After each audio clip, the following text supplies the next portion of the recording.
the worst hookup I've ever had in my life. He finally comes over, did not look like his pictures, like body-wise, did not look like his pictures. But I was like, you know what? I'm horny. Let's do this. I go in, and within 5 seconds, it is just like... Was this person raised by wolves?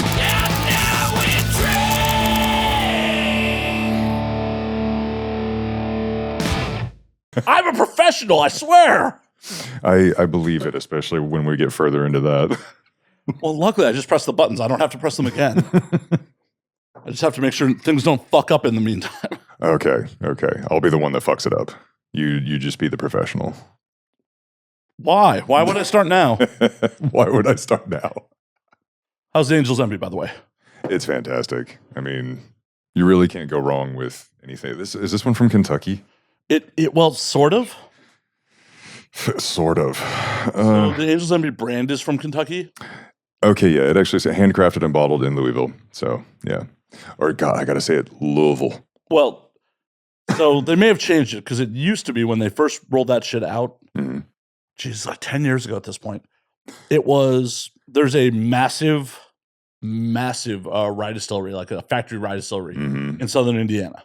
Oh, okay. I mean, that produces a lot, like produced Templeton, like a whole bunch of like the bigger ryes. Yeah. And that rye was definitely bottled there at first, or at least distilled there. So they may have been like, we're pushing the barrels across the border. They're actually rolling them across the river. Right. Like to get them into Louisville. Like it's in Louisville now. Stamp a fucking seal of approval on that shit. Cheers. Cheers. To you, to your fucking win last night. Appreciate it, man. I'm still riding high from that.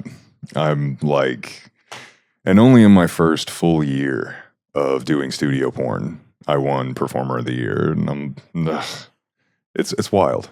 Absolutely. And I'm kind of looking at everybody else, just like, yes, step up your game. You old bitches, you've been here for a decade.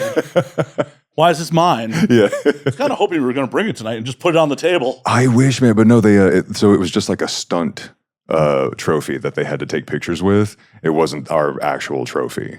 I mean, it could have been if you tried harder. I mean, I can fit a lot inside me to like hide. I don't think I could have done that one. Just a little lube. I'm sure there was some extra lying around. Everything's a dildo if you try hard enough and you have enough courage. Right. Derek shows up to the podcast. It's kind of waddling in. It's like, I've been up there all night. Like, dude, couldn't have. Like, yes, challenge accepted.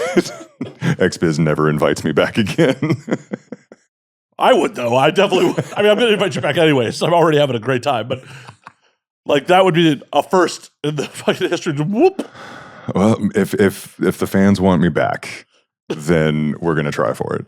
Just try to smuggle the trophy to the show. I'm going to just be walking out so carefully. No, I would never get invited back.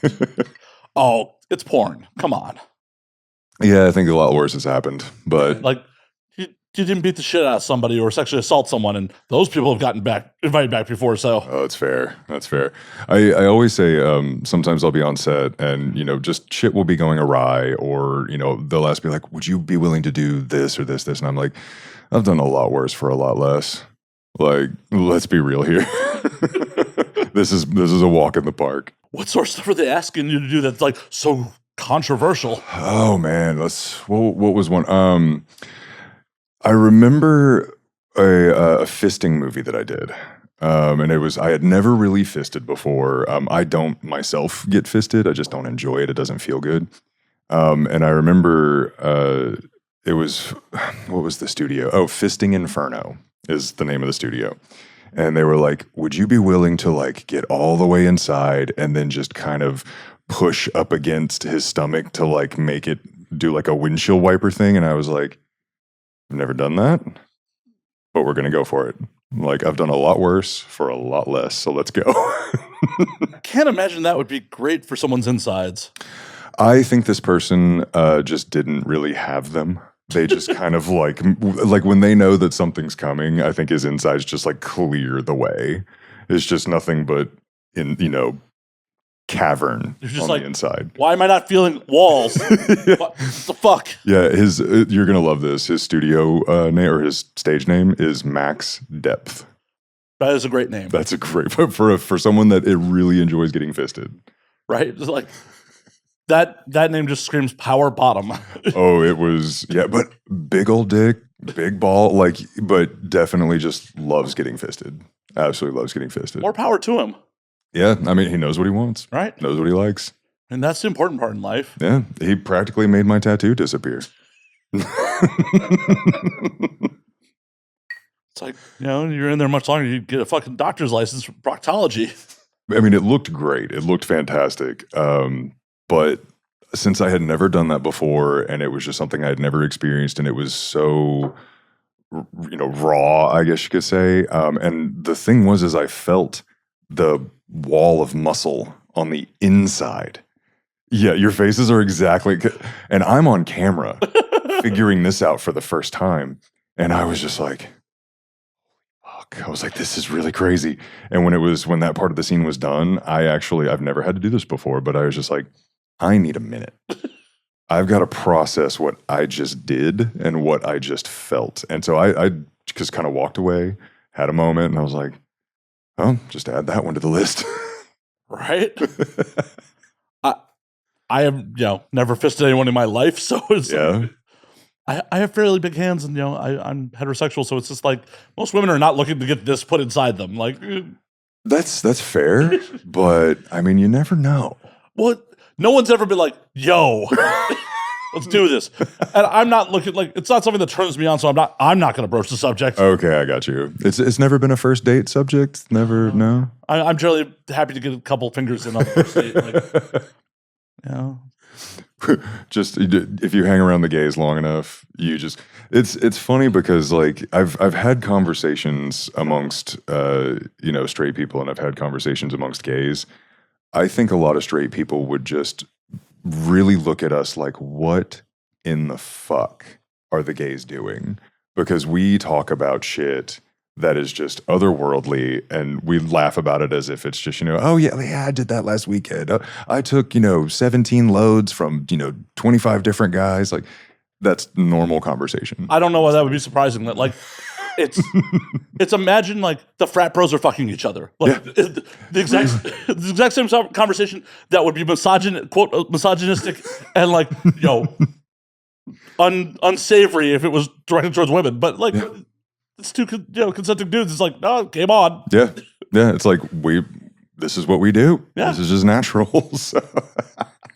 There's nothing wrong with it. Like, if it's happening between two consenting adults and everyone's having a good time, who the fuck cares? That's two consenting adults, and as long as all boundaries are being minded, or what's the word?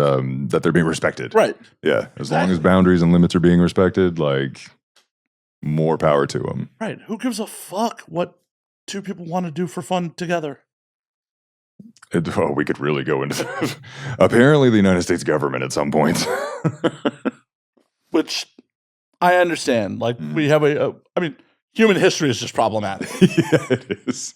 Like, we're like just coming out of a period of time where like, entire groups of people were being thoroughly disrespected and completely disregarded in the eyes of the law. And then now it's just kind of like all of it's coming together where we're like, yeah, we're going to get ours too, motherfuckers. Like, and what's fucked is it's coming back around where it's like, oh, like fucking parts of society are trying to overcorrect on it. Yeah. They're just like, oh, no. Yeah, we gave you all those rights. We want to roll those all the fuck back right now. Like, they're like, wait, no, that was a bad idea. And we're like, buckle up. Right. We're here. For fuck's sake, why the fuck would anyone give a fuck about gay marriage? Like, are you gonna get married to another man? To another woman if you're a woman? No? Then why the fuck do you care? Because they have nothing else going on in their lives. That's 100% true. They have nothing else going on. Or they want it. That's what they like. The sheer amount of closeted, like, more, conservative, Christian, like the sheer number of closeted people like that, closeted guys like that is you might not be surprised, but it's up there. Oh yeah, it's like up there. Every legislator who's like so fervently anti-gay, like all of a sudden it's just like, wow, not only have you been going through gay acts, you've been paying for it too, which is also against what constituents would want you to do. Yeah, I used to live in DC, and I can tell you that gay male escorts in DC make some of the most money Oh, I'm sure. in DC. Mm-hmm. Oh, I'm sure. And it's all Republicans. All Republicans. Were you in that life at all, or? A little bit, yeah. I didn't really escort in DC. I did for a little bit in Utah, which is that's a whole other story as well. But no, I really didn't while I was in DC. But I knew a few of the escorts that were in DC. The gay life in DC is very like everybody kind of knows everybody, and word gets around very quickly about, you know, who's doing what, who's who. And I mean, all you had to do was pull up the website that showed who was an escort, and you're like, oh, that one. I remember him. Like, so it's, yeah, you kind of know what's going on. These Republican senators are like, I was paying for discretion. Like, NDAs have been signed. We'll say that much. yeah, but the NDA is worthless. I know. Absolutely fucking worthless. I talked about this on here a couple times. Like, one, you can't make someone sign an NDA for a crime, and prostitution is still illegal in DC. Yeah. Oh, yeah. Two, if you violate the NDA and they sue you over it, they're just confirming it happened. Mm-hmm. Yeah. There's a few senators up there too that like it's kind of a running joke about who actually pays and who doesn't. Oh, there's people stiffing? Like, not. I don't know about stiffing, Oh, but okay. I think like you know, like they're involved, but they're not like fully committing. They're not actually going forth and doing the damn thing, you know. But there's some that actually are like fully paying and been skirting by with it for decades. Well, and hopefully we get to a point in society where they can live their fucking truth. You'd fucking think so, Right? Like with 2024, like really, this is what we're going to like. This is the hill that they're going to die on, and trust, like they are dying on it. Well, yeah, because they're preaching all this bullshit to their constituents, and they're like, well, if I'm called out as a hypocrite, no one's going to reelect me. That's right, and it's the fact that that's kind of what they want is like all like I mean, granted, every politician that's their goal, get reelected, obviously, because then they can stay in power. They can they can still have that power, but I think the days of like politicians having backbones are long gone. At least not in our lifetime. I don't think we're going to see it in especially from like conservatives. No. I don't think that we're going to see it. We're just going to see them preaching Christian whatever, and then jerking off to gay porn as soon as they get home. Oh yeah, for sure. And like, I'm very on record about this. I don't like Trump, but I wanted to like Trump because it's like the guy wants a space force. He hangs out with porn stars.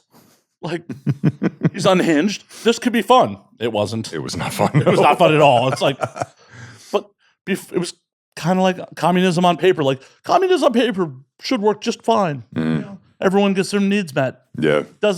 Historically doesn't work out so well. Yeah. Well, if we were to get like full political science discussion, so I have a master's in political science. I'm wildly uneducated, so this will be fun. Oh, okay. So like, in Marx, in his idea of what socialism and communism was supposed to be, was essentially like you couldn't get to socialism or communism without going through capitalism first. Like people, the proletariat, if you will, had to learn about capitalism and the evils of capitalism in order to move forward to socialism. So like, and then from socialism, they kind of learn even more that like, oh, this is a beautiful thing. Let's move to communism. So communists, as most Americans know them, that wasn't communism. That was dictatorship. Oh yeah, that was Stalinism. Yeah, that was Stalinism, Leninism, Maoism, all of it. It was never like communism, like as Marx saw it, never communism. Yeah, but Marx also didn't get the job done, so. How dare he die? Right. And then how dare Lenin die and leave Stalin? Well, Stalin kind of put himself in charge, but he did. Yeah, he did. By very brute force, yes. Put himself into power. It's one of those things where like Stalin actually killed more of his own people than Hitler killed other people. It's just he did it to his own people, so the world can't look the other way. Yeah, Hitler rolls into Poland, and they're like, "Oh fuck no!" Right? Like, how dare you? But if you want to brutally murder your own people, go right ahead. Yeah. Isn't history fun? No, it's not. You look back on history and there's just dark moments. He's like riddled throughout history. I really hope that we don't look back and be like, oh, we're in one of those right now. We might. Yeah. We might. I mean, I'm from Alabama. Like, it's hard to like have anything worse than Alabama. It really is. But Mississippi's right there. Yeah, but they really didn't have like the monumental occasions. Like they didn't have the March on Birmingham. You know, they didn't have Selma. They didn't have the Birmingham bombing, like the church bombing that killed 4 little girls. Like Mississippi kind of skirted by on all that. They were like, leave us the fuck alone. Alabama was like, no, we're gonna fight this tooth and nail, and no, it didn't really work out for them. No, and what's crazy? It's kind of like the people that are like billionaire stands now. It's like most of the people that are fighting for this, it doesn't affect their daily life at all. No. Most of these people were not generational fucking wealthy people that owned people back in the day. It's like, what the fuck do you care? But someone's telling you that could be you one day. There was I forget who said it, but it was just kind of like Americans believe that they're just one step away from being the next millionaire. Yeah. And I'm like, absolutely not. No. There's how many of 320 million of us, and I think 12 are like billionaires, maybe in the hundreds. I think there's like 400 millionaire or like multimillionaires, and then from there it's like no, you're not going to be. Bless your heart, right? We say this up. Bless your heart, honey. So I'm curious, like growing up in Alabama, like what was the gay scene like there? Well, so I grew up just outside of a place called Huntsville. Okay. And it's actually very well educated. If you can put the word well educated and Alabama in the same sentence, that's where I grew up just outside of that. And, like NASA has presence there, Marshall Space Flight Center, the United States Army has a huge base there. So it's like people, we literally have rocket scientists in, my hometown. And so really growing up there, it was a lot more, I wouldn't say progressive, but just like didn't give a shit, So the gay scene, when I was there were actually 3 gay bars, I think, in Huntsville. There aren't anymore. Like all of us kind of escaped. We were like, no, not for us anymore. But it was when I came out, all of my family knew, like they were like, yeah, we're not surprised. They shouldn't have been surprised. My mom's, search of my internet history confirmed.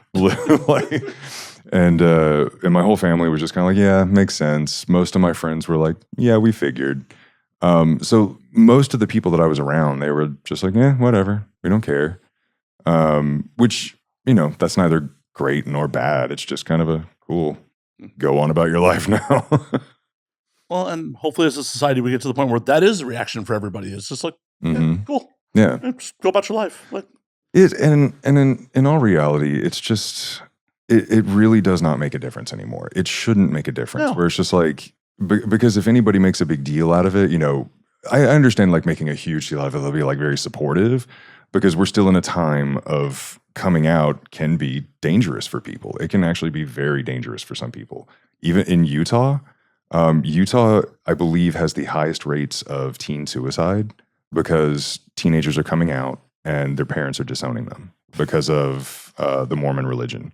Mormon religion is a cult, by the way. It is nothing but a cult. I mean, most organized religions are. Yeah, exactly. This one just happens to be one of the most recent and most successful. Don't worry, Scientology's beating them out. Oh, geez, Scientology. Do you listen to this podcast, last podcast on the left? I know it. I haven't listened to it in a while. They did an entire series on Scientology. The people that believe in that, like, you just have to be a special kind of stupid. Like, and just boatloads of money to throw at whatever. When I heard that episode or those episodes, I'm like, who would believe this? Who? Well, I have a theory. In 100 years, they will be the dominant religion. Whoa, okay, spill. My theory behind it is they embrace celebrity like nobody else. And modern America and our America for the last 20, 30 years is so celebrity obsessed. True. So if it continues down that path, well, do you see the Catholic Church courting celebrities? Do you see celebrities being like, I'm Catholic and I'm proud? I almost made a really horrible joke. come on with it. Like, you don't have. I would say most celebrities aren't children. And it's funny because it's true. It's true. Yeah. In the gay community recently, we've had this whole like, drag queens are indoctrinating our children. We can't have drag story time at library because that's just indoctrination. Yet you've got the Catholic Church that for the last 80 years has been more and more is coming out about them actually sexually assaulting children and abusing children for years and covering it up. And it's like, and what else was it? There was, the Jeffrey Epstein list. Not a single fucking drag queen. Right. But politicians out the ass. And it's like, this is where we're at. It's just people trying to cover up their shit. It's like what we were just talking about, how the ones that scream the loudest, especially politicians, you're kind of like, why are you so concerned about this? Right. Right. I'm on record about it. It's like organized religion served its purpose back in the day. Mm-hmm. When, we were all small tribes, their limited resources. Yeah. It was something to, bring the team together. Yeah, there's a book about it. It's called The Righteous Mind. Have you read this or heard about it? I'm illiterate now. Oh. well done for being illiterate. That's why I just look for glowing buttons. You're like, this is where we're at. We're making success. So we're making a successful business out of this. This is why I really need a personal assistant to read me story time. Oh, this with this voice, I might be able to like. You are a little too busy and in high demand for me to get you to read me stories. You don't know me. We're learning real quick. Okay, well, that's a verbal commitment on camera. You're not going to win any awards reading me stories, but maybe a podcast award. Come on, those are all really rigged. Well, shit. Get more followers and more money, and then we might be able to rig it ourselves. Right. Just like start my own podcast awards. I support it, man. I appreciate it. I'll show up. I'll go up there and I'll, accept the award, and then depending on what shape that award is, try and sneak out with it. We'll make it conducive for sneaking. Thank you. It's funny thing, the GayVNs, which are coming up this week, they're actually very shaped like appropriately. So I think it's kind of funny how like the GayVN award very, could happen easily. The Xbiz, not so much. Not so much. No. So I'm kind of like the gays know what's up. Well, and I want to talk to you about the GayVNs on a couple different fronts. First and foremost, I know you're up for a lot of shit, so we definitely need to touch on that. But also, like, I had Peter Warren on, who's one of the head honchos at AVN on recently, and I was just like I may not be the person to talk about this, but it feels kind of weird. Like, on one hand, it's great that there's a separate award show that is celebrating the gay side of the house, but on the other hand, it's like it almost feels like it's a separate but equal situation. Yeah. I don't think that we're entirely upset about it, because like the fact that we do have our own night and own awards, I think is special, and we make it special. I've been at AVN during the GayVN nights. It's wild. It's wild, man. And also like with just the hetero side of AVN, it's massive, and like where they hold it and where they do everything, like I don't think that you could fit everybody in a single room for doing it. So I mean, that's not really an excuse for it, but I think that it does make sense to separate the two. Just logistically, it makes sense, because I know like being at Xbiz last night, they like just going through the awards that they had for mostly the hetero side took like 3 hours. And then if you were to throw the gays in with it, that's another 2-3 hours on top of that. So I think logistically it makes sense, but I do see what you're saying about kind of a separate but equal thing. I don't like using that term, but as I see what you're saying. Yeah. It was just my 2 cents. And Peter was there with you. It's just like logistically it wouldn't work. Okay, so he's kind of on the same page. It's just like there's just too many people, and also like sometimes with the gays, man, you gotta let us have our space. Because we will cause trouble.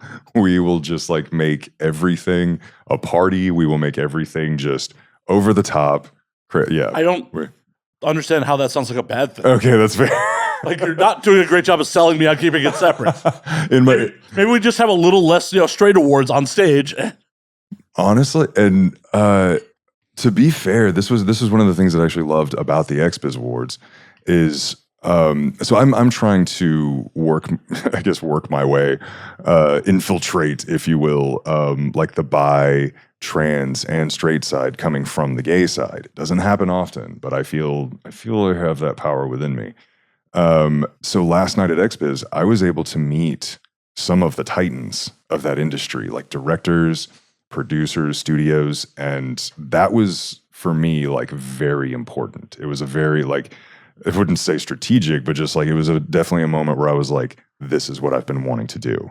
And so that definitely helped. And luckily, I'll be going to AVN. You've had her on, Sophia Locke. Yeah, she's great. Yeah, she's unreal. Like every time I speak with Sophia, it just like smiles on my face of like how close of friends we've become over the last year, and just how much we are the same fucking person. Like I keep telling her all the time, I'm like, these are the reasons you're a gay man, and you need to embrace this. But I'm going to AVN with Sophia. That's amazing. So, she's great. Yeah, no, absolutely fantastic. And I saw the clip with Girthmaster where he was like, I've coined the term golden retriever energy for Sophia, and I'm like, never has a truer statement ever been made in the porn world. Oh, she was so happy when I sent her that clip. She was just like, yeah, 100%. Yeah, because it's true. Yeah, if she was legitimately a gold retriever, her tail would have been wagging. She'd be like, you talking about me? Huh? What's going on? Do I get treats? Oh, that would be her mind. Be like, do I get a treat? Come on, give me a treat. Well, I'm curious with like trying to cross over. Are you worried at all about like some of the stigmas that are still attached to being a crossover performer? Because this is probably much more prevalent before you got into the industry, but like back in the day, there were different testing standards between the gay side of the house and the straight side of the house, and there was just some really ugly stigmas because of it. Yeah. And unfortunately, some of those stigmas still persist. They do. And some of those stigmas actually still persist in the gay community too. There's what I think a lot of people don't understand, and I do understand. I don't excuse it, but I understand that there is because back in the 90s, becoming infected with HIV was a death sentence. That like hands down, you were that was it. Oh yeah. Modern medicine and testing practices have made that moot. Like that is no longer a thing. No, it just financially crush you. Well, actually, so I'm on a medication. I take this medication called Descovy, and it is a pre-exposure prophylaxis. And so pre-exposure prophylaxis it's 99.9% effective, just as effective as a condom at preventing HIV. And the gays have known about this for 10 years now. Oh yeah, PrEP has been PrEP. It is, when I say it is a miracle drug, it is a miracle drug. HIV infection rates among gay men have plummeted. That doesn't mean that other STIs haven't skyrocketed, but and that, hey, if it's not going to kill you, like exactly, it's all treatable. It's all like completely treatable. As we like to say, it's a porno cold. Yeah. we last year at GayVN, a lot of us got the flu, and we called it the GayVN flu. But yeah, so like I still understand that there's like, because there was that whole death sentence idea behind potentially getting HIV. Oh yeah, we're about the same age. I don't know what health class was like in Alabama, but like in Illinois, like I was very much taught that like if you have unprotected sex, you will get AIDS and die. Like it's heterosexual. Like and I've told this story on there, but like the first time I intentionally had unprotected sex, I freaked out. I believe it. Yeah. I was so indoctrinated, like I'm gonna die. And I was sleeping with someone I'd been regularly sleeping with condoms for a while. Like yeah. It was so dumb. But honestly, it was so terrifying. I mean, millions of people died. Like the entire neighborhoods of gay men were wiped out by HIV. Like, and so I understand, I get it. But in this day and age, 2024, I can tell you right now, 90% of if not all, the gay men in porn are on PrEP. Or if they are HIV positive, they are undetectable. And like, I don't care what anybody says. I don't care if someone says, well, there could be a chance. No. Undetectable means untransmissible. It's the U equals U. That's there. And that scientifically, there's no argument against this. And like HIV positive gay men work in the industry. And if they're cleared through, the test, like the testing standards, they're cleared. Yeah. There's no risk of you getting anything. And so I understand it. I don't excuse it, but just FYI, that shit is back in the 90s. That is no longer the case. I agree. But yeah. Unfortunately, and this is a regular topic of conversation on here, there's a lot of misinformation and lack of education in the industry altogether. Like, you're a couple of years in. Like, how much education did you get in the industry just getting in? It was trial by fire. Exactly. And it's like that for everyone. It's fucking trial by fire. And some of these people who are getting their guidance from agents who have been around since the 80s or 90s, who still have those stigmas and are putting that in their fucking heads. Really? Okay, I wasn't aware of that. I'm not calling anyone out in specific, but it's like there are definitely a bunch of old schoolers who are still around who like, it's just, and like, I don't think it's a malicious thing. Like, they probably think that they have their performer's best interest in mind. Yeah, probably. It's not like, oh my God, fuck the gays or anything like that. Oh, please don't soundbite that. No, fuck the gays, but like in a hot way. Right. Not but they have it in their head that it's still a fucking death sentence. And they're like, or that even if it's not a death sentence, by doing this, you're going to negatively affect your career because someone else is going to perceive that. I understand. I don't, but like I said, I don't, not condone it. What's the word? I don't, wow, I just had a whole brain fart there for a second. Want some more alcohol? I don't, I just don't approve of anybody that tries to bring back this whole, oh, you're strictly on the gay side, so I've got to be careful. I have to make sure that, you're like, I'm not going to work with you because you sleep with men. It's like, but what do you think, what do you think about a guy that is not on PrEP? Right. And is sleeping around all over the place, especially if anybody's having like extracurricular sex outside of the industry. It's like you run even more risk 100%. With that than a gay man. Because another thing, to be on PrEP, we have to be tested every 3 months just to get our prescription. And if anything changes in our testing results for HIV, the medication will, like, for one, I have not heard of that actually happening. Someone who takes their medication as prescribed, I have not heard of it happening. And so it just makes, like, I just don't think that, I'm hoping to be someone that changes that in this industry. I hope so too, because it's not the 90s. We don't need to act like it's the fucking 90s. Right. And also, I just fucking won Performer of the Year. Right. Like, if you want to work with me, you're going to work with a damn good performer. Right. It's a prestigious cock now. Yeah. Don't you want it inside you? Yes. What the fuck? It's award winning. You want that run-of-the-mill just fucking OnlyFans creator? Yeah. Who's never even seen the inside of an award show? Or do you want an award winner? Yeah. Like, first year award winner. Right. Performer of the Year. Right.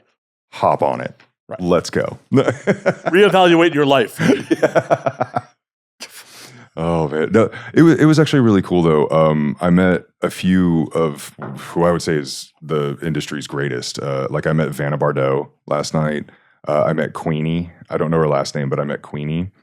Emma Rose, 2-time now trans performer of the year. Like, well fucking done. Oh yeah. And a few others, but I met a lot of, women on the straight side, and they were like, it didn't seem to faze them that I was like, oh, I just won gay performer of the year, but like, I'm working on crossing over.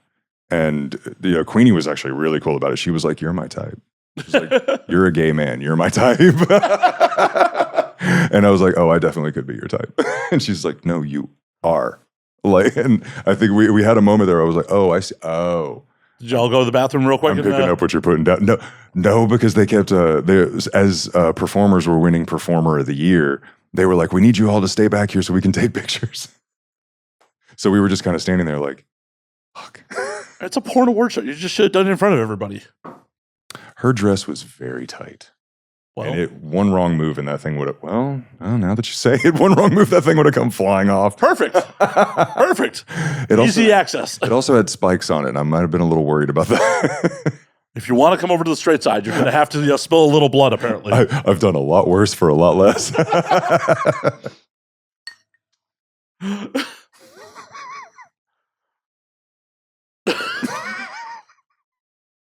More alcohol. Right? More alcohol. How does the idea of period sex come across to you? So, I mean, blood is just not, like, that's one of my limits. Like, Okay. if blood is coming out, it just turns me off. Like, nothing, I know that is a natural occurrence. I totally get it. I just don't, like, even on guys, if, like, because it happens every now and then. Someone tears, just like a little bit of blood will come out, and I'm like, okay, I totally get it. I understand, but, like, we're gonna relax here. We're gonna, I think I might be hurting you. I might, I think I'm causing this. Let's like step it back a little bit. I definitely don't think I would do, like, I've heard the term earning your Red Wings. I don't think I could do that. No, because, like, the idea of blood in my mouth, no, I don't think that would work. But, like, I can't say for sure because I haven't ever done it that I know of. Well, live a little. Live a little. Live a little. All right, girls, if it's that time, call me. Right? I need this experience in my life. If you're bleeding during AVN.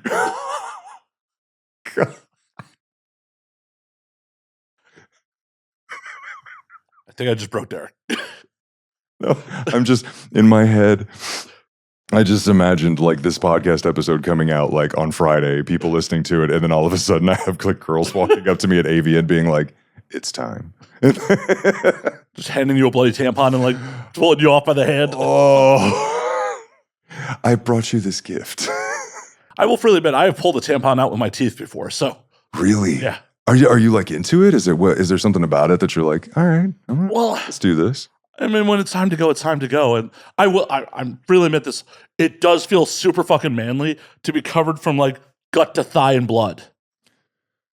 Okay. I don't know why. The gays would definitely disagree. That have you talked to a therapist recently? You'd be like the fifth on. You're like, it's just very manly to be covered in blood. It felt like I'm a man. I did that. It'd be like, a gay would walk in and be like, I think you broke her. I very much had, like, a drunken one night stand years ago, and she did not tell me she was on her period. Oh, shit. And I pulled out and saw the blood. I'm like, did I hurt you? I'm like, oh. And in retrospect, I'm like, that was a really stupid question. No, I mean, you probably had, intent to be like, did I hurt you? No, it was legit concern at first. Oh, okay. Because sometimes in like in a guy's mind, I know sometimes when I'm railing someone, like, I realize that if they're kind of in discomfort a bit, it's kind of like a, fuck yeah, you are. Oh yeah, no, it definitely is. Like, anal sex is not like my go-to. It's like, yeah, I'll do it occasionally. It's not like my go-to, but there have definitely been points where it's just like, oh, the power of it is just like, oh yeah, that's right. I had a collaboration. I actually had a collaboration this afternoon. A guy named Matthew Ellis from Australia. Like, literally, he's hopped over here because he's up for a couple of GayVN, like, fan nominations, and he hopped over here and was like, yeah, let's get a collab in, and he just happens to show up as I win, performer of the year, and he was like, well, I have to thank you or, like, show you, or congratulate you in a proper way, and I'm like, yes. And when I tell you, I just, like, 10 ways from Sunday, just railed the hell out of this guy. And at the very end of it, I was just kind of like, fuck, yes. Like, I did that, So I get the feeling of, when you do that and you're just like. It's like, enjoy your 15-hour flight home now. Yeah. You just sit okay? Yeah, sitting on his side like, fuck. Worth it. That's another thing about the gays. Like, we fully embrace, like, getting railed to where you cannot sit correctly. Like, we embrace it, and, like, especially, like, the strict bottoms are definitely, like, if you can rail them 10 ways from Sunday and they are, like, in discomfort after, like that's actually kind of a prideful moment. And like for both top and bottom, it's like a fuck yes. I have an average penis, but like when the couple times I've railed someone to the point where they're just like, I'm walking funny, I'm like, yeah. Yeah, you're like, yes. Yes. Enjoy that stride of pride. You know? Exactly. Exactly. And I have a couple female friends who are like complete size queens. She's like, if my cervix isn't bruised, they weren't doing it right. I appreciate that too. I'm like, because, you know, as a gay man, you know, I bottom as well. I'm like, I get it. Yeah. I get it. If I'm not like, you know, holding my belly in discomfort after, like, try again. You know? There will be no repeat business. Yeah. Be like, yeah, that was fun. Next. Right. You got to make it work. Mm-hmm. Oh, we'll make it work. Yeah. We'll make it work. I don't know if you're familiar with, there's a performer on the gay side. His name's Rocco Steele. You heard of this guy? I've heard the name. I'm completely unfamiliar. Yeah, he has a underwear brand called 10 by 7 because that's his measurements. He's 10 inches long, 7 inches around. And he was my neighbor in DC when I lived there. And there were a couple of times that like I walked to his place and I waddled back. Like there was one time even too, because we were about 5 blocks away from each other. And like he came inside me and like I was just a fucking wind tunnel afterwards. And as I was walking home, I had cum dripping down my leg, but I was like, you know what? Fucking right, I do. I earned that. Fuck yeah. I dare somebody to say something to me. That's awesome. It's honestly like the things that gay men can be prideful about. It's like I mean, it's definitely got to be a point of pride that you were just able to take it. Yeah. Yeah. A 10 by 7. And also, I believe like enhanced with, you know, medications, I think, that made it even like. Now I want to watch C-SPAN and see who's walking funny up to the mic. Oh, geez, he definitely took a Rocco Steele. He took this bottle straight up. Senator, are you okay? That's why Mitch McConnell blacked out. That's why he was just standing there like, oh, fuck. Cum was dripping down his leg. Good on him for being able to get it up for Mitch. Yeah. Yeah. That has to be medicated for anyone to be turned on by Mitch McConnell. Yep. Like there's no amount of like closing your eyes on that one. There's no amount of it. No, you have to feel the leathery, turtley skin. The turtley skin. He does look like a turtle. I forget the cartoon's name, but there's a turtle that was cartooned, like I think back in the 80s, like 70s or 80s, that I was like, oh, that looks like fucking Mitch McConnell. Next subject, because I'm like, my dick is going inside me as we're having this conversation. Oh, I'm sorry. I didn't know I was supposed to arouse you during that. My bad. You're not supposed to make it disappear. It's like it's just supposed to stay normal. It's not supposed to disappear inside my body. Oh, come on. That I definitely have a first. It'd make your dick Although other people have definitely made your dick disappear. Never mind. Accurate. My bad. I believe there's a bunch of footage that proves that. Yeah, there's a lot of footage. I mean, homemade footage too. That makes it, yep. Were you into doing home movies before you got into like actually doing it for? Oh yeah. There was I had no qualms about getting into porn. The only qualms I had was that, you know, because I worked for the Department of Defense before I got into porn, and you know, I was a little hesitant because I'm like, you know, what if, you know, someone finds out? What if it? But then I, you know, smarter than the average bear, and so I made sure that my ass was covered, and I went ahead. That seems counterproductive to what you do. Figuratively, not literally. Ass has never been covered. No, but it was. I had no qualms about it because, like, I was never shy about filming, you know, just like if a guy would come over to my apartment, you know, I was never shy about film, you know, if they consented to, of course, I'd be like, we should film this. Like, this looks really hot. But of course it would only be like a 10-second, like, oh yeah, that's really hot. Next, you know, get back to business. But I was just never shy about it. And I've never been body shy. I don't know what's the term, nervous about my body. I've always just been like, there it is. This is it. And so getting into porn, it was just kind of like, oh, I can get paid for this now. And I'm actually learning from professionals about how to really make it look good. And So no, there was never any hesitancy in that regard to starting porn. Nice. Yeah. Nice. Yeah. It's just interesting to see, like, in the internet era, like, everyone has cameras on them, like, how many people are just like, yeah, I'm going to film this. Yeah. Yeah. And you should. If it's hot and you can put it in the spank bank for later, by all means, as long as everything's consented to. Like, I'm old school. It's all up here. So wait, you're illiterate and you can't, you have no education, but your imagination is through the fucking roof. Yeah. How do you think I got here? Okay. Well, fair. Well played. Like, I'm an average looking heterosexual dude who, got here. Like, of course it was due to imagination. Are there any like porn sites that you watch? Like, if you do need a visual, I watch a lot of porn. Okay. I was like, to be in this industry, I think you kind of have. No, it's a lot of Europeans. Like, I don't like to jerk off to people I know in real life. Really? Yeah. Oh, I do it all the time. Anyone you want to call out? Oh my God. That list is long. Actually, one guy I watch, I just spent about 3 weeks with him in Brazil. Igor Lucios. I could watch that guy fuck all day long. Oh, I forgot my one caveat. If I've actually had sex with them, then I'll watch their. Oh, okay. I was like, wait, where's this going? That's my one caveat. No. Oh, we're Eskimo brothers. No. I was like, what? Wait a second. Or like, did we just get a confession? No. On this podcast? No. And it's not opposed to, like, just no interest. Like, it's. Mm-hmm. There was, and granted, I've also, because I've had sex with Sophia, one time to get, like riled up for a kink.com shoot, I watched some of Sophia's stuff to like get in the mood. Nice. Yeah. So it's like, it's more of like, as I'm scrolling and I'm like, oh, that's hot, as it pops up. And sometimes I'm like, oh, I know that. Yeah. For me, it's, if we've had sex in real life, yeah, I'll watch your scenes. Or it's with strangers. Got it. Wait. I'm like, that covers a lot of people, actually. Well, yeah.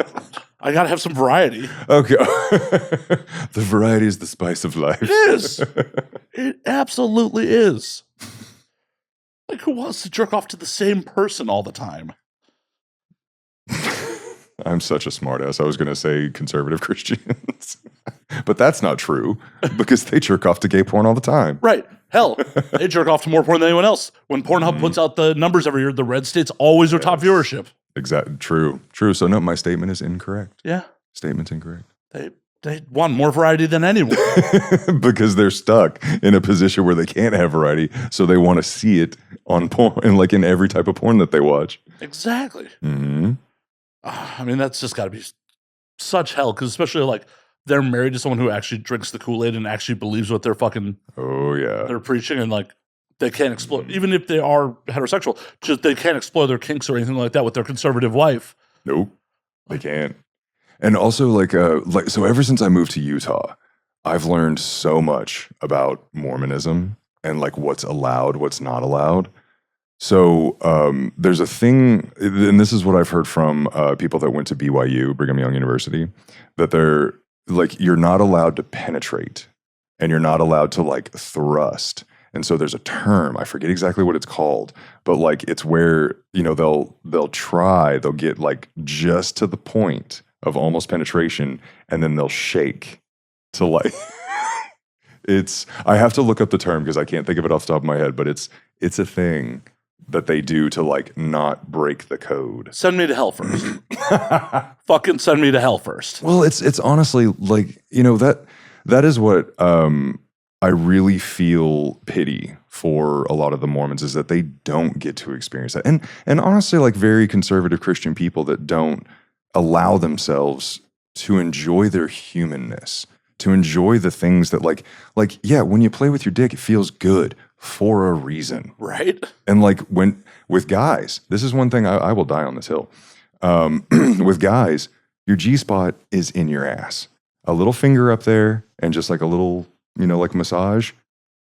Try it. And like, don't have this, I can't do that because that might be a little gay. Like, no, your G-spot's up your ass. Like that, if God exists and he has a sense of fucking humor, he puts your G-spot up your ass. I don't do it just because I have digestive problems. That makes me Like, if you get a finger near my asshole, it clenches. I'm just You're like, not today. No. Well, I'll send you a douching tutorial, and then that might allay some of your fear of things happening. 100%, just absolutely just terrified of like, yeah, I've had digestive problems for 20 years. It's just and like, I had Taco Bell yesterday. yeah, and maybe if I got involved with someone that like, it was more than a 1 or 5 night stand, you know. Yeah, you don't want to pop that one on them. Yeah, like brand new. Yeah, like, hey, you just hit an oil, Derek. We call it that. We call it striking oil. Yep. Oh, I often say it's just like, sometimes when you drill for oil, you strike oil. Yep. It's like, what? Oh God, never mind. There was I was trying to think of like a weird like idiom that the gays say, but it's something about like, play in the mud. Oh, nope, I forgot it. Next. And the thing about it is, gay, straight, if shit happens, just go wash it off. Like, yeah, it honestly is, because like it shit happens. Yeah. Shit really does happen. I mean, it hadn't happened to me in a while, but well, look at you sleeping with people that are preparing for you. yeah. No, I mean like myself, even when I'm bottoming. Yeah. Well, look at you preparing. Performer of the year, right? Performer of the year doesn't shit on people. No. If it happens, it's like give me 5 minutes, be right back. But that hasn't happened in a while. Like if it's off camera and it's real life, who cares? Oh yeah. In that case, yeah. Well, no, it's if it happens, like I have. Oh, you want story time? Oh, of course. Oh, the worst hookup I've ever had in my life. So this guy, and this was in DC. He'd been kind of like hitting me up every now and then, and like he was sending me pictures that had like he looked good. Like I'd be like, no, I'm not gonna say no. Like, you're a good looking guy, I'll do it. And he finally comes over. Did not look like his pictures, like body wise, did not look like his pictures. But I was like, you know what? I'm horny. Let's do this. And I go in, and within 5 seconds, it is just like I struck oil straight out of Texas. Like, it just came flying out. And I was just like, my bathroom's just over there, just go. Oh, and you were hosting? Oh, I was hosting. Yeah. Oh, it gets better. Oh God. This gets wild. So like I'm just kind of chilling on my bed, I've washed myself off, and I think he's taking a shower. I didn't know what was actually happening in there, but all of a sudden I heard the loudest and most like drawn out fart ever. And it was enough for me to be like, what just happened? Like that could not have been good. And so he comes out and he's like, I think I should go. And I was like, okay, like we're good. No problems, no issues. And so he leaves. I go back, I go into the bathroom. And when I say that there was a Jackson Pollock-esque shit stain across my walls in my bathroom. Oh God. Like in the shower, on the walls, by the toilet. I was like, that's what that was. And apparently he just decided. Have you ever seen the Scary Movie 2? Yeah. Where Brenda was just like, I'm gonna shit all over these walls, Ray. It happened to me. Was this person raised by wolves to not deal with this? Possibly. I have no idea. But like to literally shit all over my walls, leave me with the aftermath. Right. That's the part that really bothers me. Like the Jackson Pollock in the walls, sometimes things happen. As someone who has digestive problems, sometimes things happen. Yeah. I would have totally understood if he would have been like, I had a little bit of an accident. Right. But just to leave. Right. And not say anything. Not say a word. I would be mortified about that. Like, I've taken some nasty shits in girls' bathrooms before. I just own it. Like, sorry, girl. Yeah. You're like, shit happens. Right. Like, it's clean now. We can go back to. You're like, I'm feeling good. I'm cleaned out of my system. Right.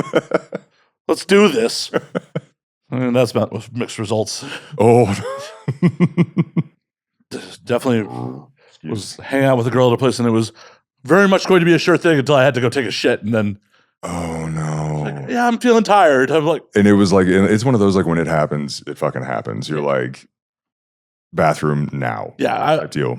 I was diagnosed with Crohn's in 2004. So, oh, fuck. Luckily, it was a super mild case. And like, I've been in remission forever. But every once in a while, like, I'll get some sort of flare up. And it's like, oh, I got to go now. I got to go now. And it's bad. Yeah. That's autoimmune. Yeah. Okay. Yeah, like your intestines are your immune system says, fuck you, intestines. Right. Exactly. I don't know if it's due to my lifestyle, but you're like, I mean, it's made out of corn, right? Or wait, rye? No, made out of rye. At least 51% rye. Yeah, at least I was looking at the bourbon where I was like, it's made out of corn, but oh no, corn. Bourbon is at least 51% corn. Mm-hmm. There's rules to this shit. There is. Did you know that Jack Daniels is actually considered a bourbon, but because they make it in Tennessee, they don't call it a bourbon? It's a Tennessee whiskey, yeah. Yeah, but it meets all the classifications for bourbon. I think something to do with the mash does disqualify it, though. Does it? Yeah. Fuck. I remember, because like Lynchburg is not far from where I grew up. And I think it's so fucking awkward and weird that Lynchburg, Tennessee, where the original Jack Daniels distillery is a dry county. Coffee County, Tennessee. Yeah, it's a dry county. You can't buy Jack Daniels there. You can't taste it. You can just go in and be like, here it is, and go on about your day. Which is one of those things that proves that money breaks the rules. Like, this distillery makes so much money, they're like, yeah, it's a dry county, but you guys could still fucking operate because it generates tax revenue. Yeah, it really does. Yeah. It's the highest selling whiskey in the world, I think. I mean, it definitely was at one point. It may not be at this point. Yeah. I know Jim Beam at one point, and then I think Jack Daniels, I think they kind of back and forth. Well, but both those distilleries are owned by major conglomerates these days. Yeah. You know, Jack Daniels is owned by Brown Forman, and Jim Beam is Suntory Beam at this point. Oh, it's not Bevmo. What's InBev? InBev, yeah. No, InBev's mostly into beers. Okay, that's right. But yeah, Suntory Beam is like, and when you get Suntory involved, that's like almost everything in fucking Japan. Which has some really good whiskeys, by the way. I'm not into smoky whiskeys, so like every time I go to sorry audience, sorry. Every time I bring up Japan, the eye roll, I can feel it. They're like, just give it a chance. Well, no, give it a try. I love going to Japan. Like I've been multiple times. Yeah. So there's a lot of Japan stories that have been told over the years. And every time it comes up, they're just like, can you go one fucking episode without bringing up Japan? Nope. Because they make whiskey. They do. This is a drinking podcast. And it's a heavy drinking culture. Like yes. The businessmen that'll be passed out in the subway because they got way too drunk with their bosses. Yep. Oh yeah. It's a thing. Every night around end of business, it's just like bars filled with people in suits just tearing it up. Yeah. But every time I go there, like I will drink some Japanese whiskey and like I'll be like, I recognize this is a fine fucking whiskey. It's fucking fine. It is just not to my palate. Yeah.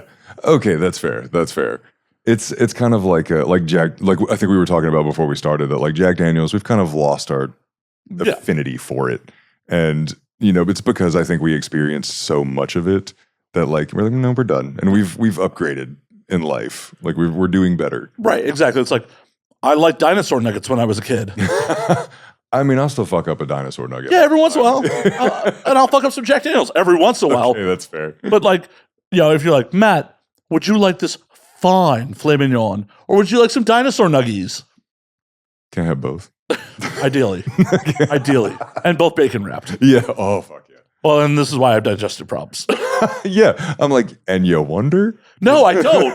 I acknowledge this. I fully acknowledge it. I'm just not willing to course correct. Fair. Yeah, I mean, like, life is short, and it is meant to be enjoyed. As much sex as possible, as much food as possible, even moderation in moderation. Right. I mean, so everyone I've ever heard actually legitimately mean that was the biggest alcoholics I knew.